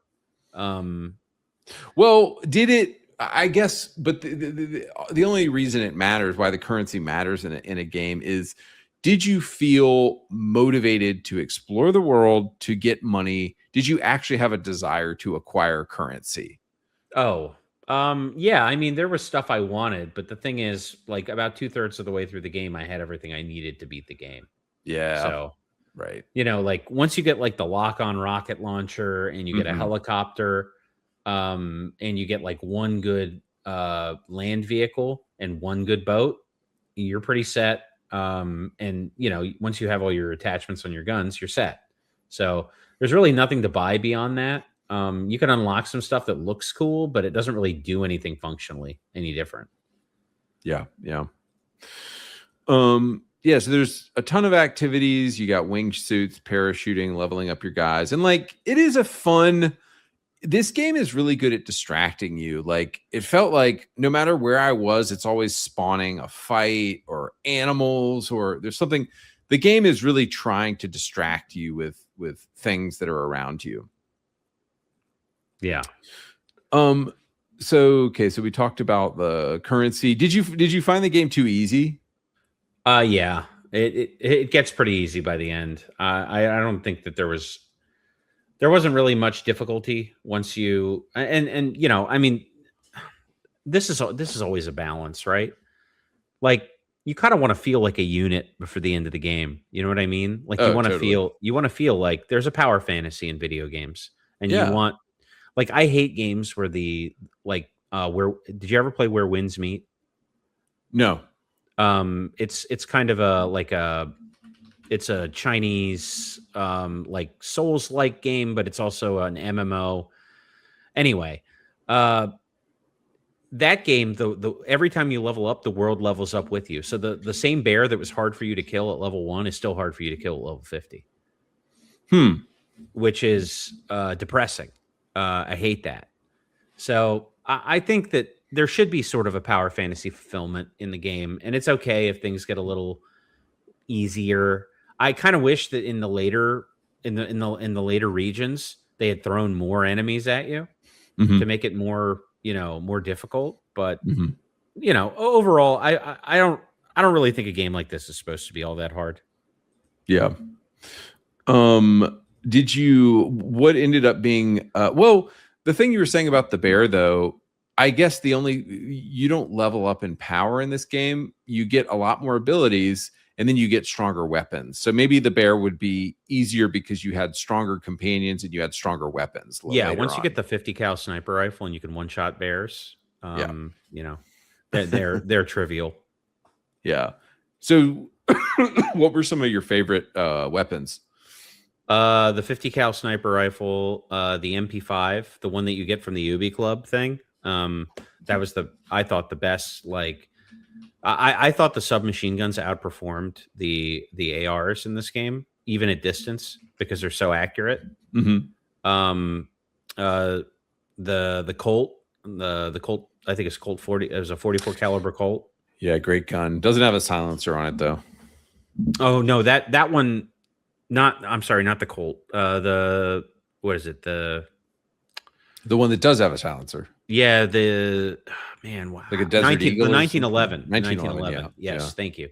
Yeah, the 1911 was a really good sidearm. I did use a Desert Eagle briefly, but because it uses the same ammo pool, because you only have 150 caliber ammo pool as the sniper rifle, I stopped using it. The shotgun was all right. I used it for a while. I tried every gun in the game, except I forgot to try the shovel launcher, unfortunately. Did you give the shovel launcher a try? No, I think it was it was like $4,000 or $5,000 maybe. And I was like, no, I'm going to get I just got the rocket launcher that kind of follows your, there wasn't a homing rocket launcher. There was one that follows your, no, there's a cursor. homing one. There is. Wow. Yeah. The one that follows your cursor. If you put the attachment on it, it becomes a lock on. Oh, that's nice. Yep. No, the shovel launcher looked cool, but I didn't get it. I love. Did you use the crossbow much? I used the regular bow. There was a crossbow. Sorry, the bow. Yeah. Okay. Yeah, I used it a little bit. It was good. But I don't know. It can't kill much past like it's good for killing humans. That's about it. Yeah, I think if you have the special arrows, which I never got, it's a lot more effective. Like if you have the explosive arrows, because it's a stealthy weapon, so you can the elites, the guys with the armor who are hard to take down. I think you can pop them with the explosive arrows, and it makes the short work of them. But I ended up just two-shotting them with the 50 cal. You pop their helmet off, and then you kill them. Yeah. Sneed, our third wheel and our third host just said the Desert Eagle and the 50 BMG sniper share ammo. Libs know nothing about guns. Yeah, they do. Obviously, there's AKs and other ARs in the game, and some of those guns would use 7.62 and some would use 5.56. They use the same ammo pool. There's just generic AR ammo, right? Like rifle ammo is what they call it. So, I liked the did you get the gun from the weird scientist guy? I did. I only used it for like 5 minutes. I thought it was dumb. I used it quite a bit, actually. You had fun with it? I just enjoyed just blasting people and just watching them go boom and just like get knocked back. And usually they would get killed. Usually it would kill them. I thought it was a fun gun. See, I looked at the stats of it. It said it did 0 damage. So I was like, well, then I guess they take fall damage. Yeah, I think the damage is whatever they hit. So if they're hitting a wall, then you're doing damage to them. Gotcha. Maybe I should have fooled with that one a little more. that mission was, I mean, it was a silly mission, Pretty but dumb. yeah, he gets beamed up by aliens. Yeah. I don't know. Yeah. Yeah, no, I love the bow, love the Magnum. And I just I feel like, the Magnum was good. I tried it. Yeah, the Magnum was good. Do you agree that the main assault rifle that you pick up by default in this game is like the worst feeling gun ever? Yeah, it feels like shit. It literally feels like you're shooting just like a piece of dog shit, and it doesn't really do much damage. It feels terrible. And obviously they're trying to say, hey, pick up something else. We don't want you playing with like the default gun in this game. But yeah, I just liked killing people with my bare hands or with the bow. Just like being a stealth badass, I thought was the funnest way to play this game. Did you find yourself getting spotted for no reason? So in the later, less. So I figured out what was going on. So generally, when you get spotted and you feel like it's for no reason, you're getting spotted by an airplane. So would it even show it would show the little meter filling up? Yeah, it does, but it looks like it's coming from, like it can look like it's coming from any direction around you because they're like directly above you, right? So a slight difference can make it look like it's either behind you or in front of you. And I found that typically that's what I was getting noticed for, or if I had like a stupid companion. So there were stealthy companions like the bow girl, the sniper girl, and the cat. Those things would not trigger the alarm generally. Everyone else I found to be a liability, except the air support. The air support also never triggers the thing. So I either went with the air support people or with the stealthy companions. What's his name with the rocket launcher was kind of good, but even so, he can't be stealthy. No, Sharky or Herc. Yeah, he's pretty useful on a couple of missions where you're dealing with a bunch of helicopters. So if you bring him along, he'll just take the helicopters down for you, and you don't have to worry about them. But yeah, Herc Jr. The shotgun guy is useless. Oh, talking about Sharky? Yeah, I found him useless mostly. I enjoyed. Well, we'll talk about companions in a second here. But I found that the black girl would alert people. Boomer is notorious for alerting people. Boomer will apparently alert people. Yes. And the black chick will alert people. And of course, they had to have the girl boss win. Jess is one of the stupid crossbow girl. She's one of the few people who will not alert anybody. And so, of course they had to give the girl boss the powers. Yeah, well, she was good. I was able to take a lot of points undetected with the black sniper girl.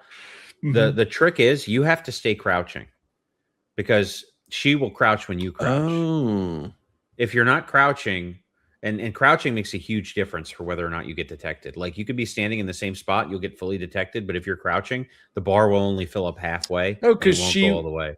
I see, because she just copies whatever you're doing. Yes. So if you're standing, she's standing. If you're running, she's running. If you're firing, she'll look for targets. So she just kind of copies what you do. But if you're crouching, and you can also tell her, you can also command them. I don't know if you did much of that, but I did.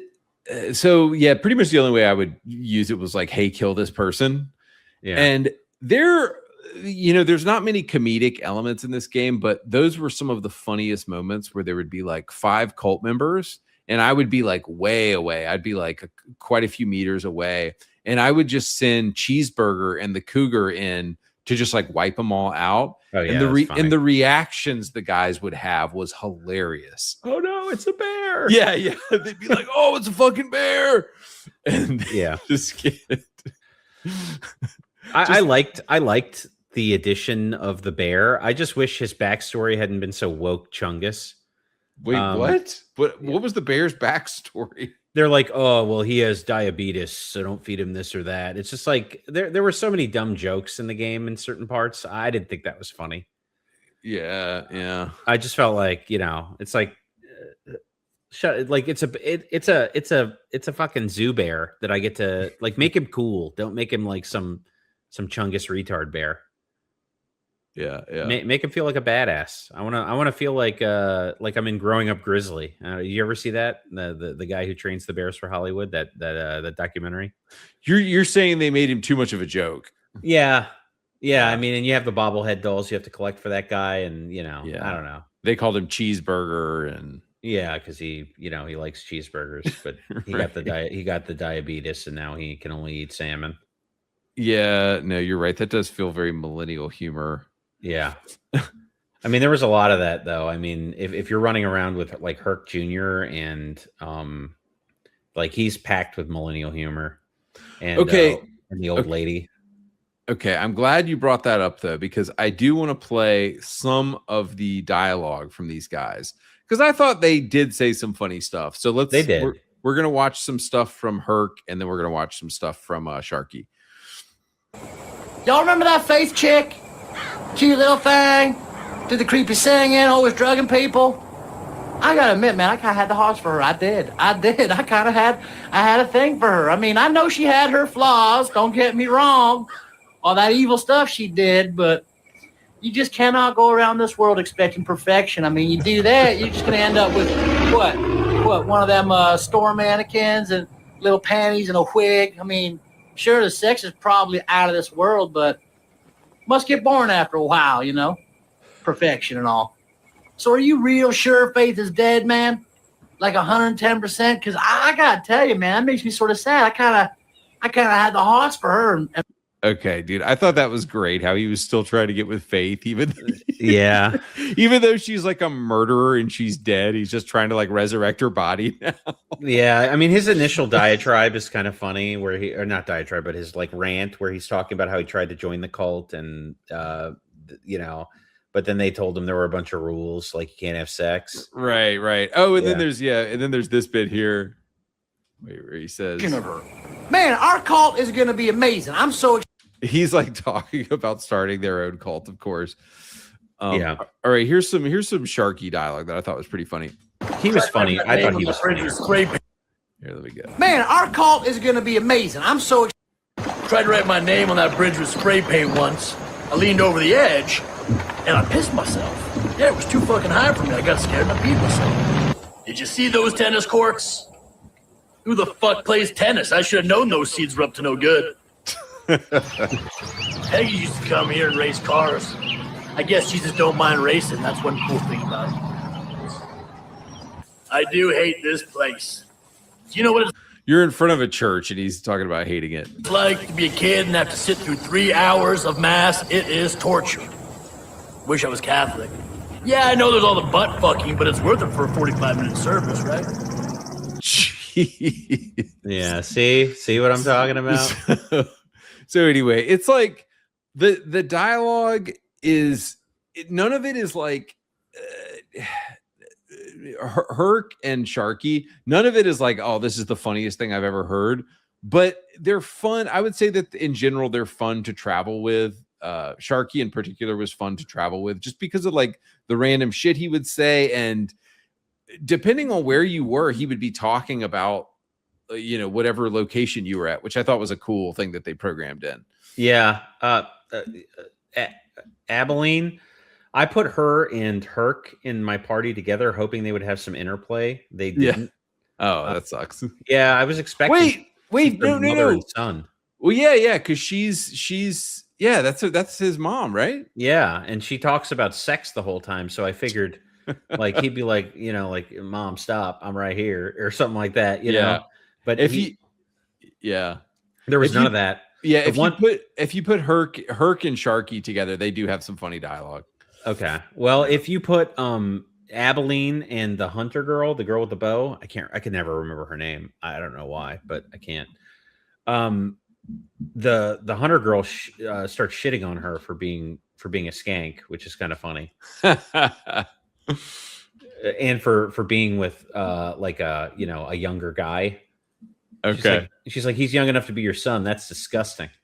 Which I thought that's pretty based. Yeah, I mean that's one of the more base lines she has. She's actually less annoying than this is Jess. Yes, Jess. Wait. Who's the one you're saying is less annoying? She's less annoying than the sniper girl who just talks and she just talks endlessly, and I feel like she only has 4 voice lines. Yeah, and it was very like I'm a badass, like enemy down, like oh fuck off. Yeah. Well, she's of course like the two biggest badass sort of like edgy characters are both women, right?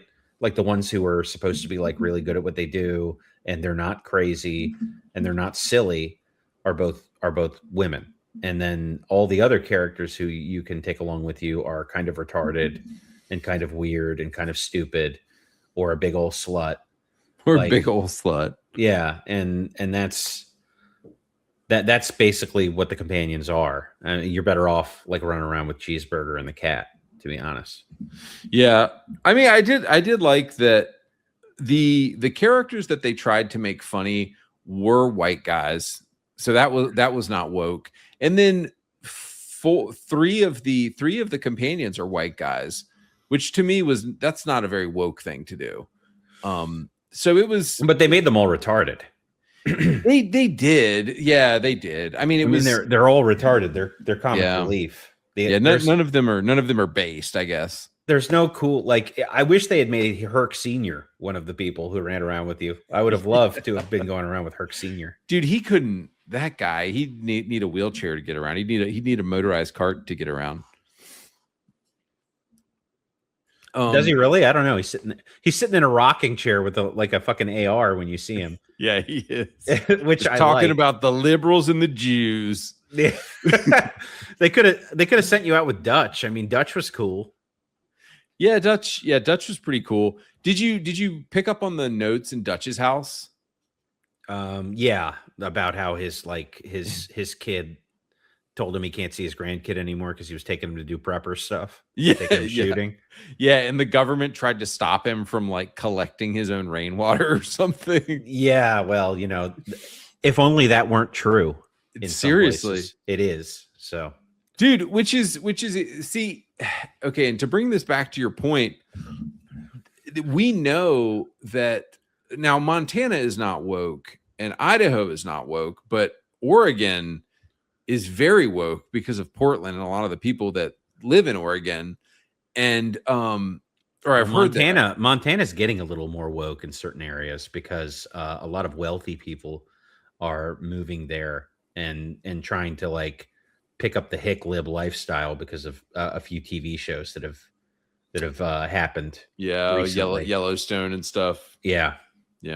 So they're picking up the old hick lib act and trying to move out there. Hick lib. Yeah.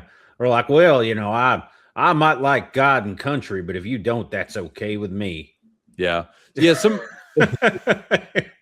somebody said Portland is the only woke part of Oregon. Maybe they're right. I'm not sure, but there's definitely woke in the state. And so if somebody was trying to stop Dutch from collecting his own rainwater, that is not a conservative person. That's a lib cuck. And that would be interesting to fight those people in this environment because they make it seem like all of the locals, all of the locals who aren't part of the cult are very based in this game. Yeah. But it would be interesting if you were, fighting like the local government that wants you to stop you from collecting your rainwater or something. Well, this game also came out on the heels of that whole Eamon Bundy thing. I don't know if you remember that, where a bunch of cattle ranchers held up at a federal building for like, I think it was like 60 days or something. I can't remember exactly what it was, but there was a standoff between the federal government and a bunch of these cattle ranchers who were also considered to be like militia people. They had formed. They were in some kind of like loose militia. Was it in Montana? It was either in Montana or Wyoming. I can't remember, but it was one of the two. Maybe somebody in the chat remembers the Bundy. Yeah, 2014, the Bundy standoff. Yeah. Interesting. So I think that also figured into this a bit as well, because out west, and this is something I've learned from people who live out there. A lot of the problems people have are actually with the federal government and not with the state government, in some of these like sort of conservative areas, because there's so much federal land that you end up having to deal with federal regulations frequently. Interesting. So, yeah, I mean, I don't. It's, like I said, someone in the chat can correct me if I'm wrong, but I've heard that. Somebody said in Montana, we do have rich liberals moving here, but they are not too impactful yet. We don't like them here, to be honest. Nice. I don't blame you. Ugh. Yeah, dude. I think that's kind of what happened a lot during COVID. Like, you had all these people from California like moving to Texas and like ruining Texas, moving to Austin and stuff. Yeah, but I mean, Austin was already sort of like it's the woke city in Texas for sure. It was an oasis of gay a long time ago. Yeah. Okay, so kind of getting towards the end here, I wanted to go through and talk about just like specific things that we're just going to do like a really short walkthrough of the game, just anything that kind of jumped out to us. So, you start the game and you're a federal agent and you're asked to go in and you have a warrant for the arrest of Joseph Seed. And the first scene of the game is you're going into the church and you're a federal agent. Did you feel like weird about that scene at all? Like, well, you're not a federal agent, you're a deputy. But, okay, sorry. Yeah, but yeah, I mean, well, it didn't make any sense. Like, why? Well, I mean, you would never go into that situation without backup. I mean, look what they did at Waco, right? They surrounded the whole place with tanks. Right. They would never send in a chopper with like 3 deputies and 1 marshal to arrest a guy. It's completely implausible. But you suspend disbelief for right. Waco, the situation where the federal government burned a house alive and killed like, what was it, 100 people or something? Yeah, I mean, it's up for debate whether or not that was an accidental fire, they said, or it was on purpose, or you could argue that they reasonably could have assessed that they were going to catch the whole place on fire. And yeah, the guys at Waco weren't great people, but at the same time, like, do you still fry 20 kids or however many kids died in there? Yeah, dude, think of all the kids. I mean, yeah, they were definitely abusing and molesting kids in there, but those kids didn't deserve to die, Yeah, I think I can't remember if it was 20 or 30 kids. I think actually they're not sure because the fire was so bad. If you go back and watch the videos, that some of the bodies were essentially just they were trying to figure out who was who, and and they didn't have a head count for who actually was there because a lot of the children were born there. So gross. Yeah, they may not have even had birth certificates and stuff. You know what I mean? Because they weren't, so they were separatists. Yeah. So it's hard to know how many people actually died there. Yeah. What almost would have been a more compelling story for me is like, what if this quote unquote cult that you're fighting against was like completely perfectly legal to be there and they were doing nothing wrong, and you were the bad guy, you were the federal agent, like coming onto their land for no reason and just harassing them on trumped up charges. Yeah. And I mean, well, like, let's reverse roles though. Like, that would be cool to just be like, no, this is my home and I'm defending my homeland from the government. Yeah. I'd like to play as that guy. Yeah, that would be fun. That game would never be made by a major studio, and no, never. And then if it got carried on Steam, they would have to deal with a bunch of public outcry, but it would be a cool game. Oh yeah, no, the Jews are in too deep to allow anything like that. So there's this beginning opening mission, and one of the cult members jumps into the helicopter blade, and Joseph Seed gives you a moment there where he gives you an option to walk away, and you can, as we said earlier, just go straight to the credits and walk away. And that you meet Dutch, you end up on Dutch's island, and then the game you can do things in a different order, but the game kind of directs you into John's area. You come to things like Ray Ray's pumpkin farm. You get a couple pretty cool, unique vehicles at the beginning, like that 18-wheeler, that huge semi truck. Yeah, that thing's cool with the machine guns on it. Yeah, the machine guns on it. Then there's I think there's a Jeep.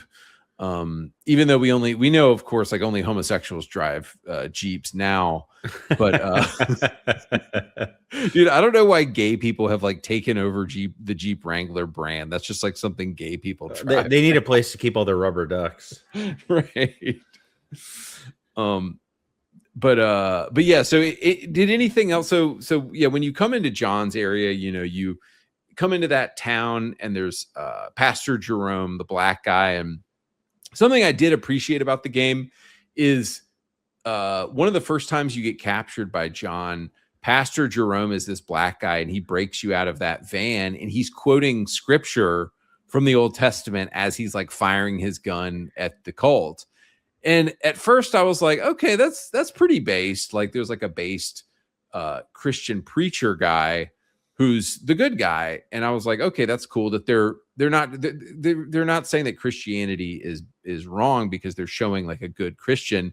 But you brought up something earlier about Nick Rye that Nick Rye says. Yeah, Nick Rye. So I ran into him. He wasn't my companion at the time, but he's at a bar, like a weird bar in the middle of nowhere. And he's holed up in there with like a bunch of other people. And it's a POI, but it's not a stronghold. Yeah. But he's in there.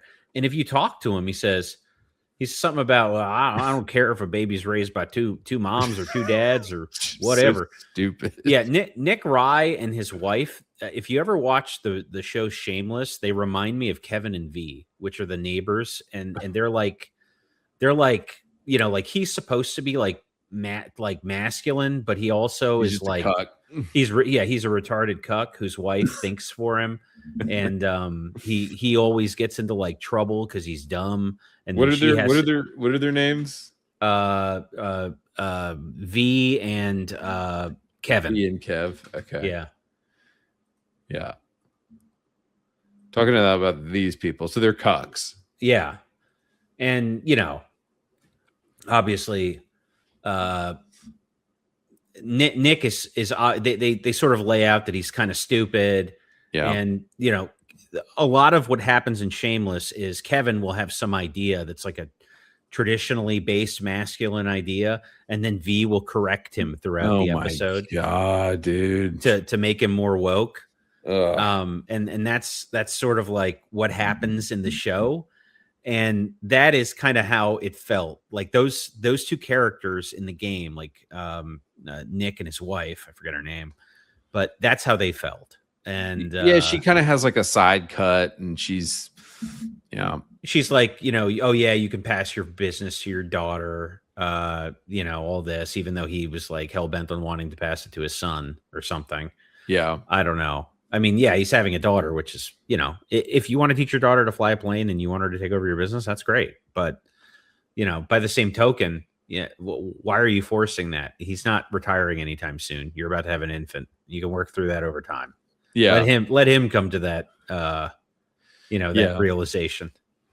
Yeah. And I thought Nick Rye was like kind of based and kind of cool at first, but then this happens so much in this game where like, oh, this guy's kind of cool.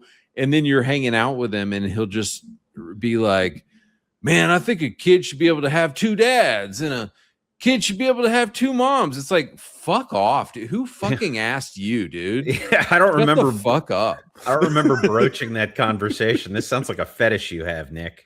Right. It's like, dude, but nobody's talking about that. Like, why did you even bring that up? Yep. It's the tip that like he did the hick lib meme, where he's like leaning against his car. Yeah. Somebody in the chat just said Far Cry 2. Anyone? Hell yeah, absolutely. Yeah, I haven't played Far Cry 2. I hear it's great. I hear 3 is great. Yeah. 3 is more sort of like the current open world genre. Like I feel like 3 kind of got them started on this formula for like the open world game. But 2, I like 2 because it's weird and it's not quite like all the open world stuff. But was there anything else from John's area that jumped out to you? Well, you could. It's not a mission that you ever get, but if you fly out to the yes sign and you blow it up, it is a mission, a hidden mission. How'd you figure that out? I just flew out to it and shot it with a helicopter. Nice. Yeah. I was like, I bet I can blow this thing up. And you can. So it was fun. Nice. Oh, dude, I found, this is completely random. I found one guy online who thought that Far Cry 5 was a right-wing power fantasy. And he was a leftist, and he hated Far Cry 5 because he said, "Oh, this is like a right-wing wet dream fantasy game." And what's the phrase that John says? Just say yes. Yeah. Or like yes, the power of yes or whatever. Yeah. He thought that this game was making fun of liberals, and they were making fun of Obama's "Yes, we can" from the 2008 presidential speech. Oh no, he was making fun of motivational speakers. Yeah. Oh, and like I think mega churches, maybe. Yeah, that too. But it reminds me more of like Tim Robbins or something like that. Like the just say yes thing. Like there's a movie with Jim Carrey where he goes to a motivational speaker who makes him say yes to everything. Do you remember that movie? Wait, what? No. Yeah, what was that movie called? Who Jim Carrey is a motivational speaker? Was it Man in the Moon? No, he goes to see a motivational speaker, and that motivational speaker hypnotizes. It's Tim Robbins. Tim Robbins in the movie hypnotizes him to say yes to everything. Right? Isn't that what happens? Is it Tim Robbins? I can't remember. I might be confusing Shallow Hal because I think Tim Robbins is in that too. But yes, man. Sneed with the pole. Sneed with the pole. Yes. Yeah, man. There you go. So talking about yes, man. Yeah. So for me, when I saw that, just say yes, I immediately just thought of motivational speakers because I thought of that movie, Yes, Man. Oh, dude. Yeah, dude. This is the movie with that whore, Zooey Deschanel.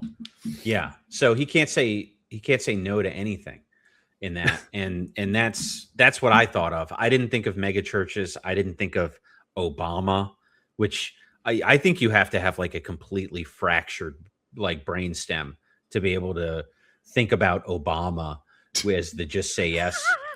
Like fractured brains. Like I don't know what's wrong with you. Like your lizard brain isn't even working if you're making that connection. Like you're, Somebody in the chat said, "Buddy, it's yes, man." Yeah, had to throw the buddy in there. Yeah, buddy. I was frustrating people. but that movie exists, so that's what I thought of when I thought Sneed. Of the just say yes thing.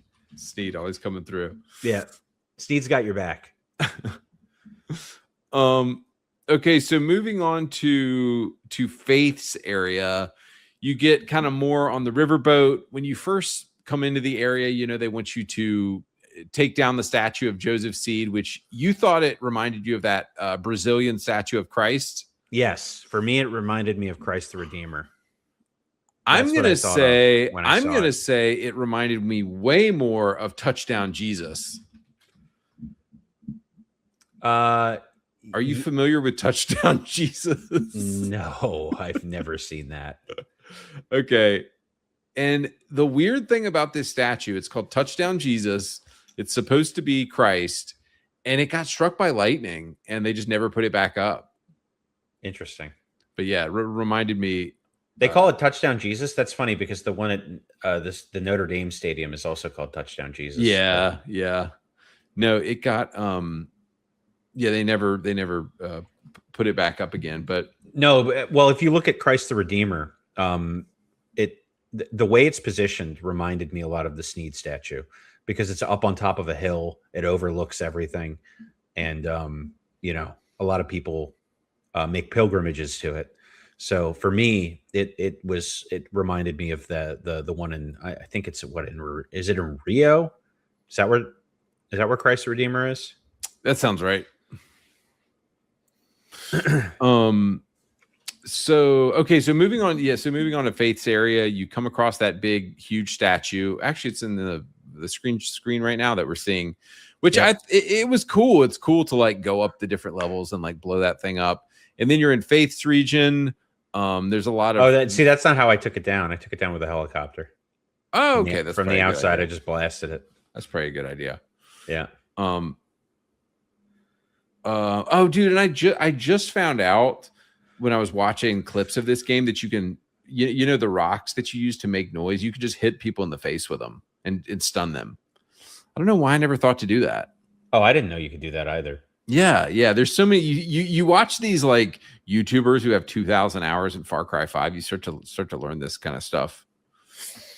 I never attempted that at all. I saw that you could throw rocks, and I wasn't really even sure what that was for. I thought maybe it was to distract guards, but it is. That's what it is for in the older games. It's so a lot of people say that this is their favorite Far Cry game, which is so strange to me, but you know, to each their own. Well, I think for a lot of people, it was probably their what would it have been their first Far Cry experience, maybe. Because it got a lot of publicity, so maybe that's why they like it. It's also, I mean, I didn't run into any glitches in this game, except once. I got stuck on the roof of a van. That actually happened to me twice, and I had to fast travel off of the roof. Yeah, it was. That's not so bad. That's not so bad. Yeah, it's those vans where you free the prisoners. Somehow, when I went to go like interact with it like morphed me onto the roof of the van. And then when I tried to move, it was like I was stuck on the van and I couldn't do anything. It was like I was waist up in the van. So, yeah. Did you? So I remember you. So you said you did a lot of fishing. Did you do much hunting? Yeah, I mean, I killed animals constantly. Yeah, I think I got all the hunting achievements except the eagle one because I tried to get that one. I went to the eagle spawns and I couldn't get them to spawn. Geez, did you say you killed all the animals? Yeah, I did it. I did most of the hunting challenges. I didn't even like attempt. I didn't go out of my way to do them. There was one mission that I loathe, and I will always loathe. The one where you have to run over deer with the car and make roadkill meat. Oh, I didn't do that. That mission sucks ass.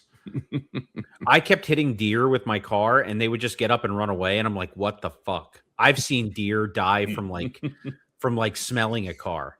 So the idea that a deer would somehow escape from being hit by a car is to me ridiculous. Yeah. And I remember you were raging over one of the Clutch Nixon missions when I was talking to you, right? Oh, yeah, because the controls for the wingsuit are ass on mouse and keyboard. I switched to a controller for those missions, and I figured it out pretty quick. But one of my playthrough videos, you'll watch me, I fail like 15 times in a row on it the first time. And then I finally just get it, like from start to finish. Like I can't even get past the first ring, and then I just get it from start to finish. So... Yeah, I think they're just a bit slow to react. Like even when you push the D stick completely in one direction, you still go pretty slow in that direction on the wingsuit. Well, yeah, I watched a video that said, you know, just like point yourself at the thing and you know, don't use the right stick at all. Just use the left stick. So just get it in your view, and then, you know, from there you can aim with the button icons that are on the bottom of the screen. Mm-hmm. And that was enough for me to be able to finish it, but I had to switch from mouse and keyboard to controller to get it done. Same thing with fishing, by the way. Until you get a good rod, it's a lot easier to fish on a controller than it is on a mouse and keyboard. Huh. I guess I could see that. They're probably prioritizing the console experience, you know, Ubisoft games. Yeah. Well, it's a lot harder to pull back on a mouse, like towards yourself. Right. Than it is to push forward or go in the other directions. And for fishing, you need to be able to pull back, right? So anything where you have to pull back significantly is hampered by the fact that, like, I don't know, you have like a wrist, you know, like a wrist rest on your mouse for your mouse, and you know, there's only so much distance you can go back on your own desk. But a stick, you know, like you can pull the stick all the way back, and it's easy. So, Another yes. By the way, Andy does read the chat sometimes. No, absolutely. I'm reading the chat. That's why why do you guys think if you look on the screen, I'm pinning chats to the screen right now, you dumb dicks. So yeah, Faith's area, the only did you have a hard time, or did you do that mission where you have to kill 5 boats and 5 trucks, and did you have a hard time getting them to spawn? No, I actually had no problem with those. I know you said that they were difficult for you, I don't but know I lucked into it. Dude, yeah, I guess you lucked into it because, dude, I was hunting and hunting around the lakes and rivers, and I could not find those freaking boats. I've got like the worst luck with it. That was the only like really frustrating mission, but I mean, I think the idea is pretty cool of the jail. You know, you're liberating the jail, and you go in there with Chief Big Horse guy, or what was that guy's name? He was like a pretty based kind of normal dude. I think the sheriff. Oh, White Horse. Yeah, White Horse. Yeah, I liked him. He was a cool character. I don't think he said too much retarded stuff. No, in fact, if you in the alternate endings, he's like the only one that has his head on straight. And at the beginning of the game, he's the only one that has his head on straight, where he's like, we shouldn't, you know, he's like hesitant to go into a compound with like 4 people. Right. You know, to try and arrest a guy who's surrounded by like well-armed people all over the place. He's like, maybe this isn't a good idea. Maybe we should get like backup or something. And the marshal's like, no, man, I gotta get this guy right now. You know?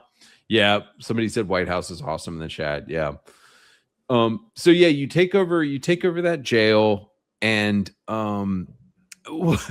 Sharky had a little bit of funny dialogue when I was in the jail. He said something like, "Oh man, hate being back in this place. This place sucks.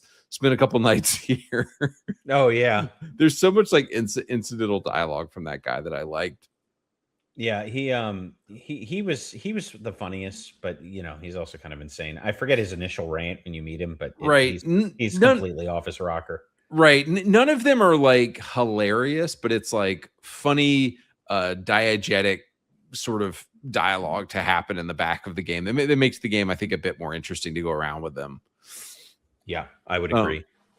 Yeah. Oh, one other mission that I found incredibly irritating. I did all the missions in the game, at least unless there were hidden missions I didn't find. But the one where you have to destroy all of Faith's little churches, there was one that escaped me.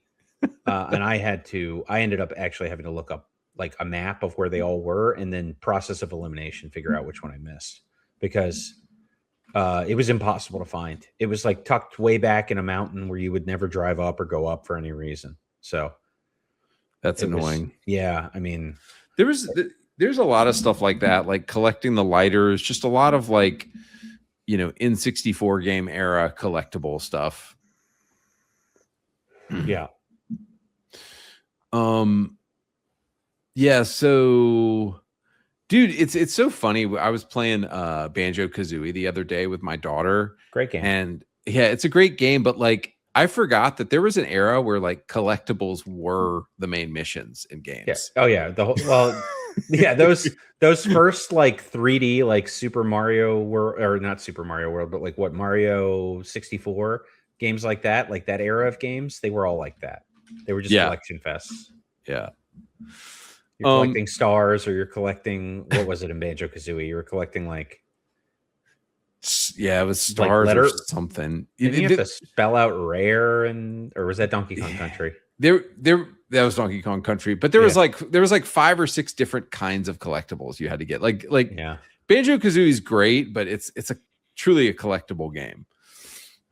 Yeah, those first like 3D exploration games, they were all collection fests, and they're fine. Those are actually perfect games for kids. I have nothing. I wouldn't play one of those games now, but I think it's great that you have games like that because they're great for kids. Yeah, I don't expect every game to be adult friendly. Somebody in the chat said, "Nah, 2 is all right, but 5 is definitely the best." Dude, no, bro, I don't. This must be like 20-year-olds who just discovered this game who think 5 is the best. Like, you know, I think you might have a good argument that Far Cry 3 is the best, because Far Cry 3 was pretty revolutionary for the time, and a lot of people seem to think that 3 is the best, but to say that 5 is the best Far Cry, I'm just going to respectfully disagree with that. So, okay, so moving on to Jacob's area, Sneed had a question. Oh, Sneed had a question. What did Sneed say? Far Cry Primal took place in the Stone Age. What other eras would make a cool Far Cry game? WW2, playing as a commando behind enemy lines. Dude, of course Sneed just wants to play like a Call of Duty war game. That's just that's what he goes straight to. I actually like, guys, I have an idea. A war game. Make it like Call of Duty. Just messing with him. I think I mean they already did a post-apocalyptic one, right? That was the sequel to this one, correct? Isn't that what? Yeah, complete. But they flubbed it. Complete slop. Yeah, it was complete slop. Yeah, I mean, if they could do a good one of that would probably be kind of cool. Like an urban one would be kind of cool. I don't know if you could figure out a scenario in which you could do it in a city. That might be kind of cool. I know they already did a futuristic one, right? It wasn't a full game though. It was Far Cry Far Cry Blood Dragon. Yeah. It was just sort of a DLC that was based off of Far Cry 3. I mean, if you were crash landed on an alien planet, that would be kind of cool. Trying to figure out how to survive on an alien planet. I don't know. But okay. Urban Far Cry. You never played Homefront: The Revolution, did you? No, I didn't. Okay. Urban Homefront: The Revolution is urban Far Cry. Anyway, if anybody's played that game, they know what I'm talking about. It's a good game.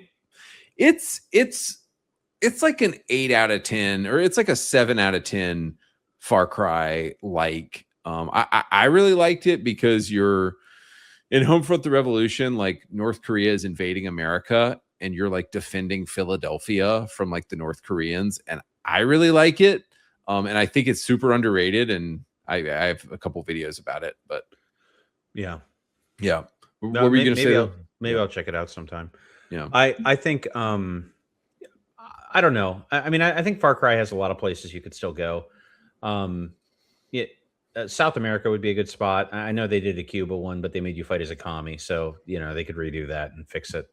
Because if anyone understands anything, you're definitely not a freedom fighter if you're fighting for the commies. Exactly. Trust me, I have Venezuelan heritage. If you fight for the commies, you don't get freedom at the end of that. Right. That's not what happens. That's not what happens at the end. You don't get freedom at the end. Take it from my family diaspora that is now everywhere across the globe except Venezuela. Everybody. Yeah, trust them when they tell you that communism will not lead you to the promised land. No, dude, we should definitely listen to white Redditors talking about these remote countries instead of, like people who lived there, maybe. Yeah. Yeah. That same shit happened with Iran, or how do you say it? Iran. There were all these Iranians who were like, yeah, America, and like, guys, I don't want to get into the whole Middle East thing. Like, I know Trump is totally owned by the Jews and like all that stuff, but there were a lot of Iranians who loved the fact that Trump was bombing Iran and like liberating it. Yeah. And a lot of Iranians love that. And then just white liberals were like, oh no. And it's like, well, you kind of got to listen. Same thing with like Venezuela and all these countries. Like you probably the people who live there are the ones who have the most valid opinion, I think. Well, you can pretty much take to the bank when it comes to foreign policy that anyone that leftists support is the wrong side to be supporting. So yeah. If the leftists tell you that like, the Ayatollah is good, then the Ayatollah is very, very bad. And, right. And you should definitely wish for him to find an end. Find getting shot out of a cannon into the Atlantic. Yeah, exactly, dude. Helicopter rides for everyone. Helicopter rides over the desert for him. Yep. I'm trying to remember. Far Cry 6 was so bad that I've just sort of blocked it out of my memory. But like the bad guy is a sort of, I think he's sort of like a Hugo Chavez type, but they're not clear about it. Like they keep calling him fascist, but then like the side that you're fighting on, the freedom fighters in Far Cry 6 are all like gay and homosexual and trans. And it's like, oh, it sounds to me like he's probably like Bolsonaro, right? They probably, this was probably made for Brazil because Brazil's filled with trannies anyway. And that would be my guess. I mean, but you said it because the whole thing in Brazil was that there was a Bolsonaro. They consider him to be really far right, but he's not. This is a former president of Brazil. Yes, Bolsonaro is a former president of Brazil. They tried to kill him several times. They put him in the hospital. I think he got stabbed a bunch of times. Jeez. So they tried to paint him as like a fascist figure when really he's just, I don't know, he's maybe slightly to the right of a Republican. Maybe he's a little more to the right than that, but it's not Mussolini. The quote unquote freedom fighters in Brazil would be the commies in Brazil, who are now in control of Brazil, and Brazil's a toilet again. So, that's kind of that's my guess is that that's the impetus for that particular one, based on just what the most recent politics are. Yeah. Somebody said, I don't remember if this is true. Somebody said one Far Cry 6 mission, you retrieve your friend's hormones because they're a troon. I made that joke about the next State of Decay game. I didn't know that somebody had already done that in a game. You have to get your friend's HRT pills. That can't be real, dude. Do they make you go out and get a bunch of plastic bags so you can cook up home HRT? Some Troon Shine? Is that what they make you do? Homemade HRT. Yeah, that's what they do. They cook plastic bags to get the estrogen out of them. That's not real. That is real. It's 100% real. That is 100% real. All right, I know my topic for my next video: homemade HRT. Yeah, dude, you're yourself hormone replacement therapy. You're starting up the Troon Shine still. Dude, Troon Shine. That is genius. I didn't come up with that. That's borrowed. That's not. I can't remember who coined that, but it was gold. Steve just said State of Decay 3 will absolutely have a Troon shot station for your baby. Dude, I hope so. You have to go out and collect plastic bags. What if they put you in the state like Maryland, where they made plastic bags illegal, so they're like super rare? Wait, so hang on.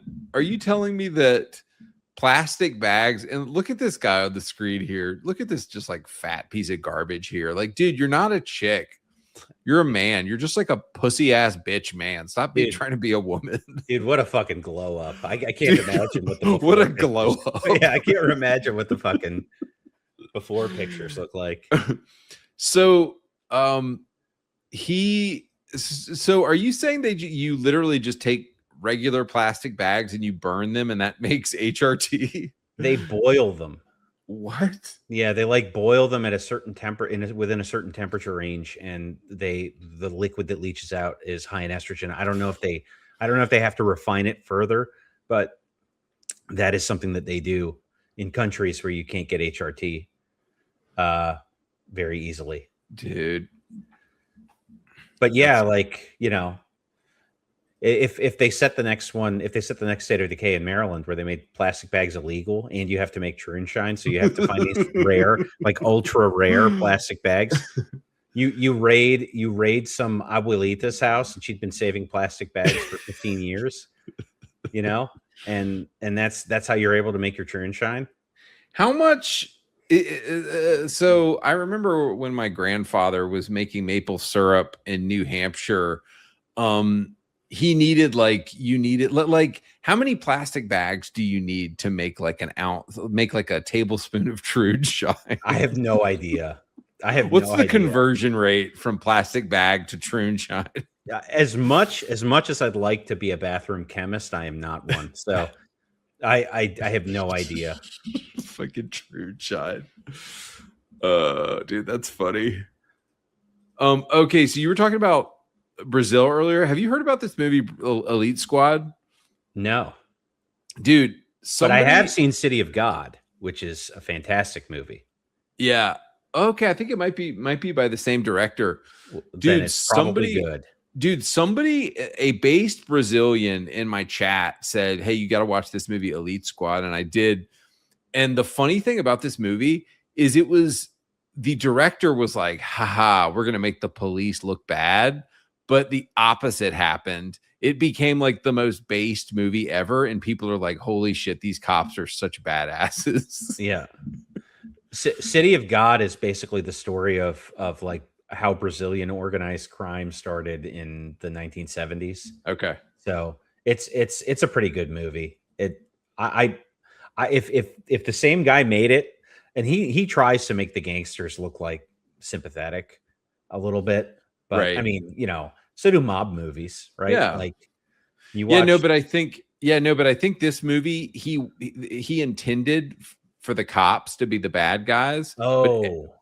Right. The cops were supposed to be the bad guys, but everybody saw this movie and had the opposite reaction. They were like, oh, hell yeah, the cops are the good guys. This is awesome. Because the Elite Squad, basically, the whole plot of the movie is that there's the cops who are like corrupt and compromised and owned by the people, and they don't do shit. And so they bring in the Elite Squad. And the Elite Squad are these fucking badasses who just like murder people, but they murder bad people. And so it's totally justified because the people that they're murdering are terrible dudes. And it's I think it's mostly a true story, this about the Elite Squad. And so everybody saw this movie and they were like, oh, these guys are badasses. So it had the exact opposite reaction. So you're telling me that they made a movie about like flying the guys from the Predator into the ghetto to clean up. Yeah. And I'm supposed to feel bad for the gangs and not feel that you fucked up. Exactly. The director was like, oh, look at these meanie policemen that don't want their society to collapse and just be filled with useless fucking degenerates. How on earth could they want a clean, good, beautiful society? That's insane. The writing should have been on the wall for you there, but you know, thanks for making the movie. Yeah. I'll have to check it out. Yeah. Is it in Brazilian? I'm assuming it is. It's in Brazilian Portuguese. Or Portuguese. Yeah, it's in Portuguese. Yeah. But yeah, I just watched it with subtitles. It was great. Yeah.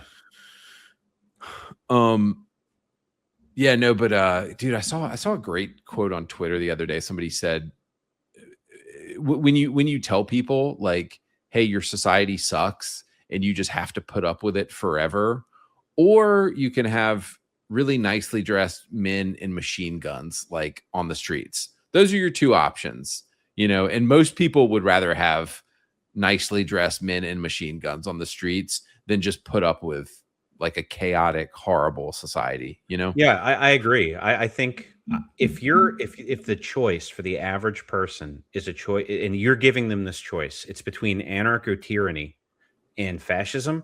I think the average person is going to take fascism because Singapore looks pretty good compared to Brazil, right?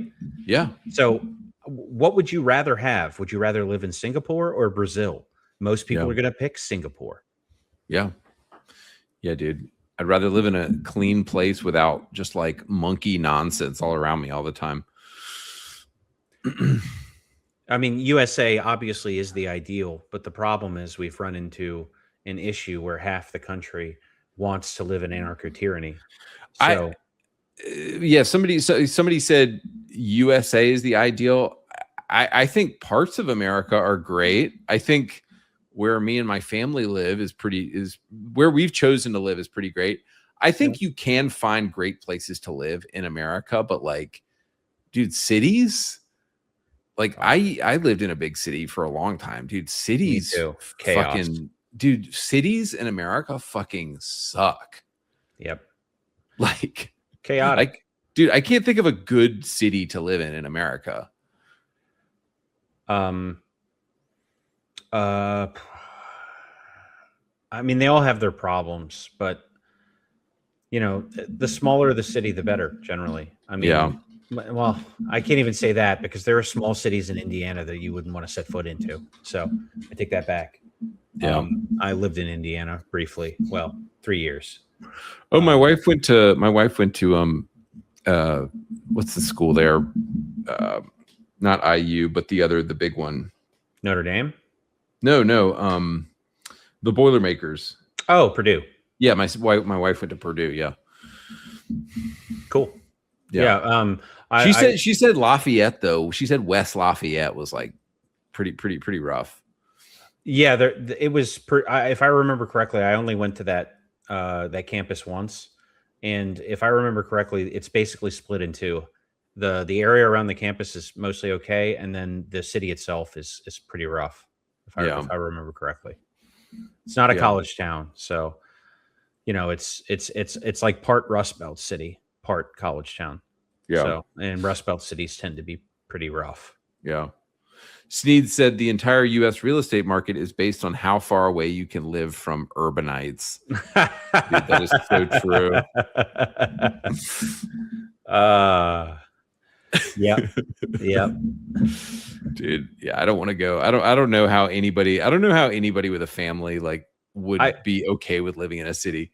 I would say that it's how far away you can live from urbanites but still get high-speed internet. That's the sweet spot. Yeah, exactly. But with Starlink, if it gets just a little bit better, we might be in a place where there's no limit anymore. Yeah. All right. So we're getting off topic here, getting back on to Far Cry. So yeah, Faith's area was pretty good. Anything stand out to you in Jacob's area? I guess it starts out and pretty quickly you get captured, and you get captured, and he indoctrinates you or whatever. He makes you run through his maze, and then you wake up in like a dark room, and you get picked up by the Whitetail Militia, and the leader, I forgot the dude's name, but the leader of the Whitetail Militia was pretty cool. And I was like, oh, sick. A militia picked me up, and like now I'm in their bunker, and these guys are pretty cool. And then you walk around and you realize one of them is a Native American hipster dude who's asking you to find records. And I was like, oh, fuck this game. Well, I'll say this, though. I actually thought there should have been a lot more Native Americans in Montana than there were. Like to the point where I felt like if they had taken 3/4 of the black people and turned them to Native Americans, it would have made a lot more sense. You know what I mean? Just because of the region. Because there's a lot of, as far as I understand it, there's a lot of Native Americans in Montana. Exactly right. Make them the token minority, because that's at least realistic, rather than black people. No black people live in Montana, dude. It's an exceedingly small number. Yeah. So yeah, you get picked up by the militia, and then when you go into the back torture room back there, you meet a mom in a sweater, but she's like torturing a guy. Yeah. She's another boss bitch. She's another boss babe. Yeah. And I wouldn't call her a babe. She's not a babe. Yeah, there's no criteria under which she would be considered a babe. So yeah, it's like a torturous Karen. Yeah. Like I wish what they had done, and I couldn't, I've been glazing like Jacob's area because I like him as a character. I think he has cool motivation, but like they didn't make his soldiers stand out as being like more badass or cool in any way. Like they had the exact same AI as every other. Yeah. What was the special soldier in that region? The bow guys. Yeah. The bow guys with like the knit cap on their head, but they weren't really like that much harder than regular guys to take out. No, they were annoying to spot sometimes because they don't, I think unless you see them like directly on, they don't really show up as red. Somebody said the Chosen, call the herd, the Chosen. Yeah. Those guys were, but they weren't, they were one-shot kills if you had a decent weapon. So yeah. I was really hoping that like the Jacob soldiers would be a lot more badass than the normal people. And then maybe the Whitetail Militia would be badass as well. So it's like, okay, this area is harder, but the guys who are helping me are better too. And instead, Jacob's soldiers were just kind of regular soldiers. And then the people who were helping you were like a guy with a beard, a Native American guy, and like a mom. And it's like, what the fuck? This is the whitetail militia? Like, fuck off. Yep. It wasn't it wasn't very compelling. Yeah. And a guy with a stutter. Wasn't there was he the guy who ran the shop? Yeah, there was another guy in there who just like he's stuttering his ass off when you talk to him. I forget what his name is. He's a minor character. He doesn't really have a I talked to him I think once, but yeah. I just remembered that because I found it jarring that like this is supposed to be like this badass militia in the area, and he's just like scooping up any retard he can find. Yeah. So, I mean, I guess they're in a bad situation, but even so, like, how's the retard surviving to this point? But the retard. Yeah, I mean, like one of the crazy things is one of the missions in the game is you have to go pick up these lighters that are from all these Vietnam War veterans, and they all have these like high security bunkers, and they're all dead. But like, like these retards are somehow surviving, and like a woman in a cardigan who's like pulling someone's fingernails off with a pair of pliers somehow makes it to that point. Like none of it makes any sense. Yeah, it's really nonsensical if you think about it beyond like one level of thought. That these prepper Vietnam War veterans are the ones that are easily taken out and dispossessed of their stuff, and everybody else is fucked. I mean, why didn't they just close? Why are none of them in their bunkers? Like, there's a couple of dead ones in their bunkers in the stashes, but like for the most part, it's like all these old prepper guys are dead. They didn't survive. The only one that makes it is Dutch and that other old guy who sends you on the mission to get the lighters. So yeah, dude, I know it's just clownish bullshit how they didn't flesh out or make this world believable very much at all. Yeah. Because the preppers, they live for this stuff. They are this is what they are prepping for. You know what movie did preppers right? What? Tremors. Have you ever seen Tremors? That couple that's preppers. It's been a while. I haven't seen it in a while. And the fucking Tremors show up, and they've got an elephant gun. They're the only ones who can kill these fucking things. Their bunker is kitted out. Like they end up dying. It's like Reba McEntire and someone else. They end up. I think the guy dies. I think Reba McEntire might make it at the end. I can't remember. But they kill like several Tremors, and they're the badasses that help everyone else survive, right? So like they did their role as preppers in that. Yeah. In this, the preppers are like they're all dead and useless. And then like somehow it's the guy who runs like the liquor store and the local priest and everyone else who's surviving this. Yeah. It makes no sense. Yeah, it makes no sense. The preppers would be the most well-kitted, the most well-outfitted, the most like ready for this situation. And instead they're just like, oh no, they died. It's like Fallout. It's like the vaults. Like the people in the vaults would have the best stuff and be the most ready. Yeah, absolutely. It's like the I would love to have, if the protagonist for this game, instead of being like a rookie sheriff or whatever, had been a prepper instead. That would have been great. And like you dealing with his prepper friends, and they're the only survivors, and half of them are crazy because, let's be honest, preppers are a little crazy, but they're crazy in a good way, right? Yeah. So, Somebody said Tremors rules. Reba and Michael Gross, the dad from Facts of Life. He's right on that. It is the dad from the Facts of Life. Or is it Family Ties? No, Family Ties. Family Ties. Yeah, not Facts of Life. Yeah, there is no dad in Facts of Life. That's like a lady who adopts or what is it? Isn't that like a lady who adopts 4 women, who's got 4 girls living with her in a boarding house? I can't remember. What was the one that Kirk Cameron was in? That is Growing Pains. Growing Pains, yeah. Yeah. Dude, we watched one of his terrible Christian movies recently called it was called Fireproof. Yeah, Fireproof. And like the message is great and everything. It's like a nice Christian message, but man, it was like a bad movie, dude. It was such a bad movie. Well, I mean, he was never a good actor. I love the guy. Love the guy, love him to death, but he seems like a beautiful soul, a very kind man who lives for Christ, and I appreciate that about him. But I do not love his films. No, somebody said Growing Pains with the famous character Boner. Yeah, exactly. Bona. Yeah, Alan Thicke was the dad on Growing Pains. He also hosted Pictionary. Yeah. So speaking of Jacob's region here, there's a moment where I think this is like towards the final fight that you have with Jacob, where like everything goes red and you're just out in the nature. He said Eli is a selfish coward, and Tammy's just a housewife, and Weedy is a teenager. Yeah. So he calls this chick a housewife, and I'm like, yeah, dude, she's a fucking housewife. But then I'm thinking, oh, but the game wants me to hate him. Yeah. I'm like not supposed to like Jacob, but I was like, wait, Jacob is like based as fuck. I kind of like this guy. Yeah, I mean, the problem is that like those are supposed to be like insults, but I don't see the word housewife as an insult.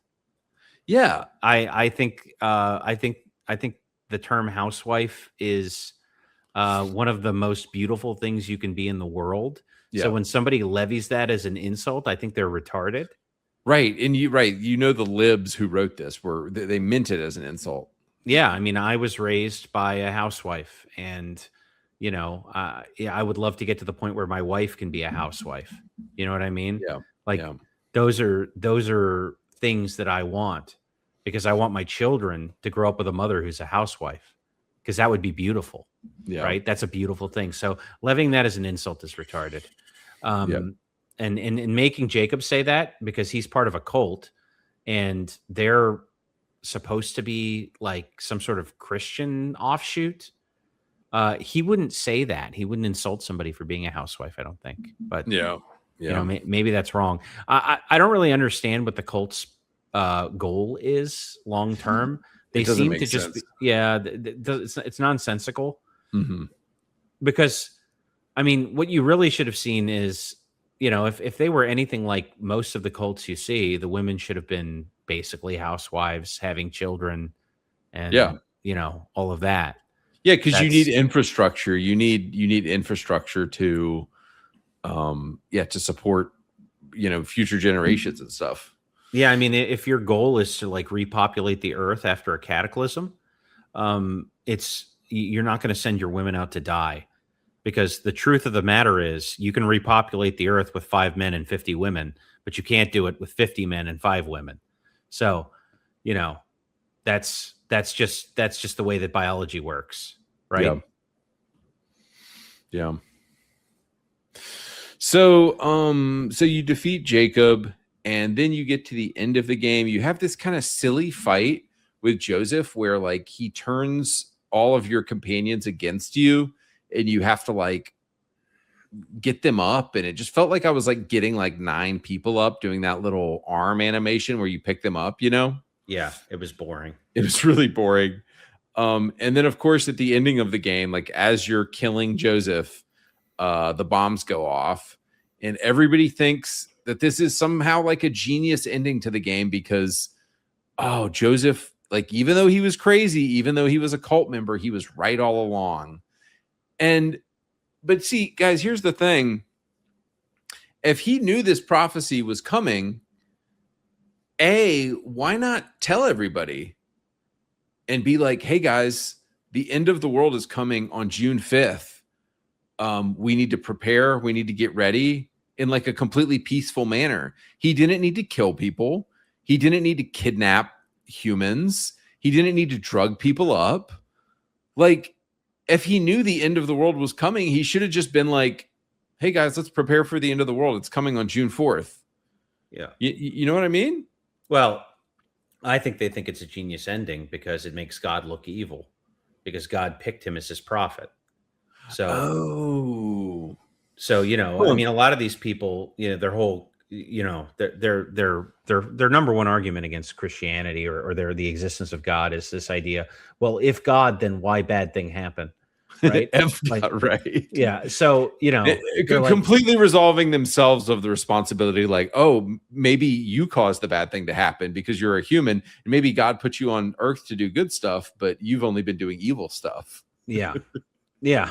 So, like, you know, this is basically like a Reddit atheist tipping his cap to the game at the end. You know, like that's why they think it's a good ending. Right. You know, he's like, oh, milady, you really pulled one over on me, you know? Wait, explain why the ending of this game is a Reddit atheist tipping his cap.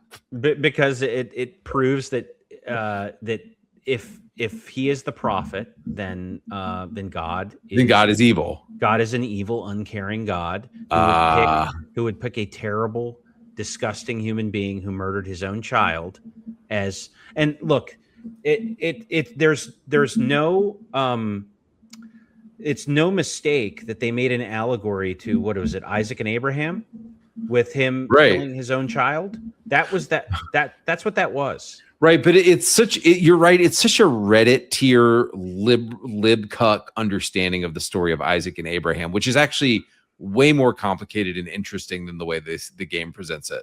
Correct. So my point is that this whole game is about God bad, right? God bad. Yeah. I mean, in the end, the ending you get is God bad, right? Yeah. So yeah. Far Cry 5 is Reddit tier. It's a Reddit tier understanding of God and Christianity. Yes. Yeah. Yeah, and it's like because yeah, Joseph Seed kills his own daughter, which is disgusting and like so reprehensible. I can't even imagine it. But for them to make some kind of parallel to Abraham and Isaac, like if they took 5 seconds and read like a actual commentary on the passage and learned something about it, they would understand that Abraham never wanted to take Isaac's life. It was about Abraham putting his hope in something besides God. And God gave Abraham that test, not because he wanted to kill Isaac, but because he wanted to test Abraham's faith. Right. And the thing is, this game is too fucking retarded to handle that kind of nuance. Well, they're saying that, you know, at some point, you know, God bad. God went from being the good God of the Bible to the bad God we see now, because remember, bad thing happened, so God bad. And this time when he demanded that his prophet kill his child, he didn't stop him. He let him go through with it. Right? Wait, but did Joseph say, "Oh, God wanted me to kill my child"? He said he heard what God required of him. Oh my gosh.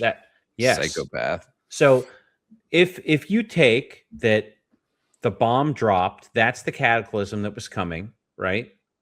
If you take all that at face value on the ending as Joseph being right, then the God of this video game is an evil God who told Joseph to kill his own son and to create all this havoc, and picked him as his prophet to usher in the new age.